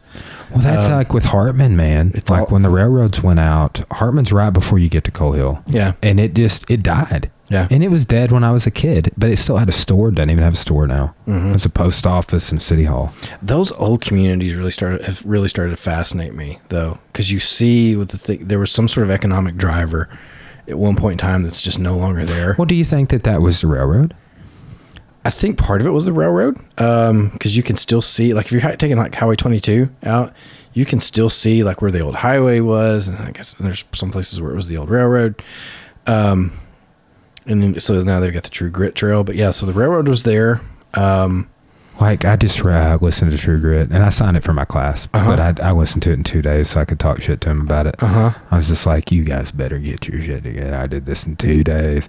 But, like, in the beginning, when they're like, yeah, just a leisurely 70-mile ride to Fort Smith on our horse. Right. No big deal. No biggie. Like, when I read about, like, they're like, yes, and after the Confederates stood off with the Union at Fayetteville, they just rode back to Van Buren. I'm like, damn. There was if you go to like the Winding Stair Mountains in Oklahoma, like because sometimes I go if I'm leaving like to go down to Texas and leave from Fort Smith, we'll go through the Winding. I was like, oh, the Winding Stair Mountains. This is actually them. It's part of the Ouachitas. Yeah, and it's actually really beautiful. But I don't know. But as far back to the original subject, as far as I don't know, these things you'll just see where the world was. How things have changed. And I think, and again, we're coming back to where we are right now, is everything was pretty decentralized back then. One of the things I think we're going to deal with right now with the corona stuff is we're seeing the vulnerabilities of a global economy. That is the biggest thing that's alarming me on this. And that was actually one of the things I thought about when I was there, because it was about a month ago when I was up there. I was like, when everything was decentralized, I could get like our food production is centralized. So all of these rural economies, like, just little things like, there used to be a butcher, there's a place you could take your steers to get butchered, or whatever. You could actually take them. Yeah. Over in Scranton. That's where my grandparents. Yeah. So, and there was one of these in Everett County, and you can still see a lot of those buildings are still there. So a lot of these kind of small local industries were there and they had a purpose, and now they're not. So all of that stuff gets centralized, which I get it from a USDA and a health standard why they would do some of that, or actually that's an economy of scale issue. And that works fine as long as everything's working fine. But when we're dealing with we're dealing right now, production of something people really need gets cut off, then nobody can get it because you don't have the ability to get it. Yeah. Testing kits right now. It's a good example if everybody could make their own. Are you like, do you do any prepping? I don't do so when I was building my cabin and I was doing the social media stuff, I was getting a lot of preppers following me, and I thought it was kind of weird. I never was much in prepping as I was in like self-reliance. Like if I had, like right now, I keep enough food in the cabin that I have 3 months. I have enough food that I could get through spring, time to grow a garden. And then at that point, like what I used to tell people is like, when they would talk about prepping, they're like, how many guns do you have? Or like, what do you have, like a bunker? I was like, I have 500 pounds of salt. If I have 500 pounds of salt and some seeds, I'll be fine. Yeah. That's much more practical. Because I can hunt. I'd rather have a couple of thousand rounds of 22 shells than anything. Here's something that this Old South Frontier book I'm reading, talking about early Arkansas settlement, like once they stopped getting malaria. But what they would do is they would get into like a region, let's say something from like Russellville to Clarksville. Yeah. And they would work that like hunting in a big roundabout way, but they'd plant some corn here. Then they would go corn, but they're really just like hunting and camping. Right. And then they would have a house like right here in the middle or something, but they would make this big rotation. They'd plant all this corn while they're doing like pretty much commercial hunting. Right. Like, and harvesting all the meat they're going to need. Right. But they would plant corn in several places that like, it would just be a good area, and then go back and harvest it later. Yeah. Like that's what, in the shipping world, a lot of these, you'll see it online now. Like a lot of these islands have, pigs on them, or like Hawaii's got a bunch of stuff on it. And so what they would do in those days, Cuba has a lot of pigs. Yeah. So like sailor, you have the shipping industry, sailboats back then, they would just drop off animals on these islands and just let them propagate. And that way, when next time they're coming through, they would just hunt out however many they needed. And so they just kept a food source that they could come back to. Kind of the same idea. Yeah. That's interesting. You learn how to plant stuff, and then you make enough that you can just kind of come back around when you need it. So, it becomes a self-reliance thing, and you're also, again, you're diversifying your portfolio, so not all your corns are growing in one spot. Yeah. So yeah, that was just super interesting. I just heard that yesterday. But that is like, man, like we're back to the listening to books thing. Mm-hmm. Even if I don't really, let's just say I just retain like a stupid low amount, like 30%. Right. I'm still like, man, I'm learning things every day where I wasn't. Mm-hmm. You know, and that little things like that is what I pick up on too, that I'm like always matching things. So I'm always like reading a classic or something related to Arkansas or U.S. history. Mm-hmm. Like I just got one on Thomas Jefferson, the Tripoli Pirates. I think most people don't even know about that. Mm-hmm. But that was a big problem for his administration he had to deal with, was Barbary pirates. Mm-hmm. Which you just wouldn't think about that. Like, hey, these people from Africa are really ruining our life right now. Right. Like that was, and that was going on even in Washington's presidency. Yeah. I didn't know how big of a deal it was, but that's just like I'm always like on those little things. Like, oh, there's a whole book written about the Barbary pirates. All I know is that it says like it was an issue, and I got like 3 sentences about it in my notes. Right. Turns out it was a big issue. Yeah, if like I said, like the book is 7 hours long or something. Mm-hmm. So, anyway, interesting. Yeah. Well, man, do you want to go get anything to eat? You have any desire to eat food? You want to wrap this up? I can eat food. Yeah, I'm hungry. I haven't eaten since early this morning. So yeah, let's go get some food. Yeah. Any preferences? Food. I have a gift card, which we could use to La Huerta's, which is nearby. That'll work. Let's do it. All right. Fajitas. All right, man. Signing off. I really appreciate you coming on. Hey, I appreciate you asking. Yeah. Good times. All right.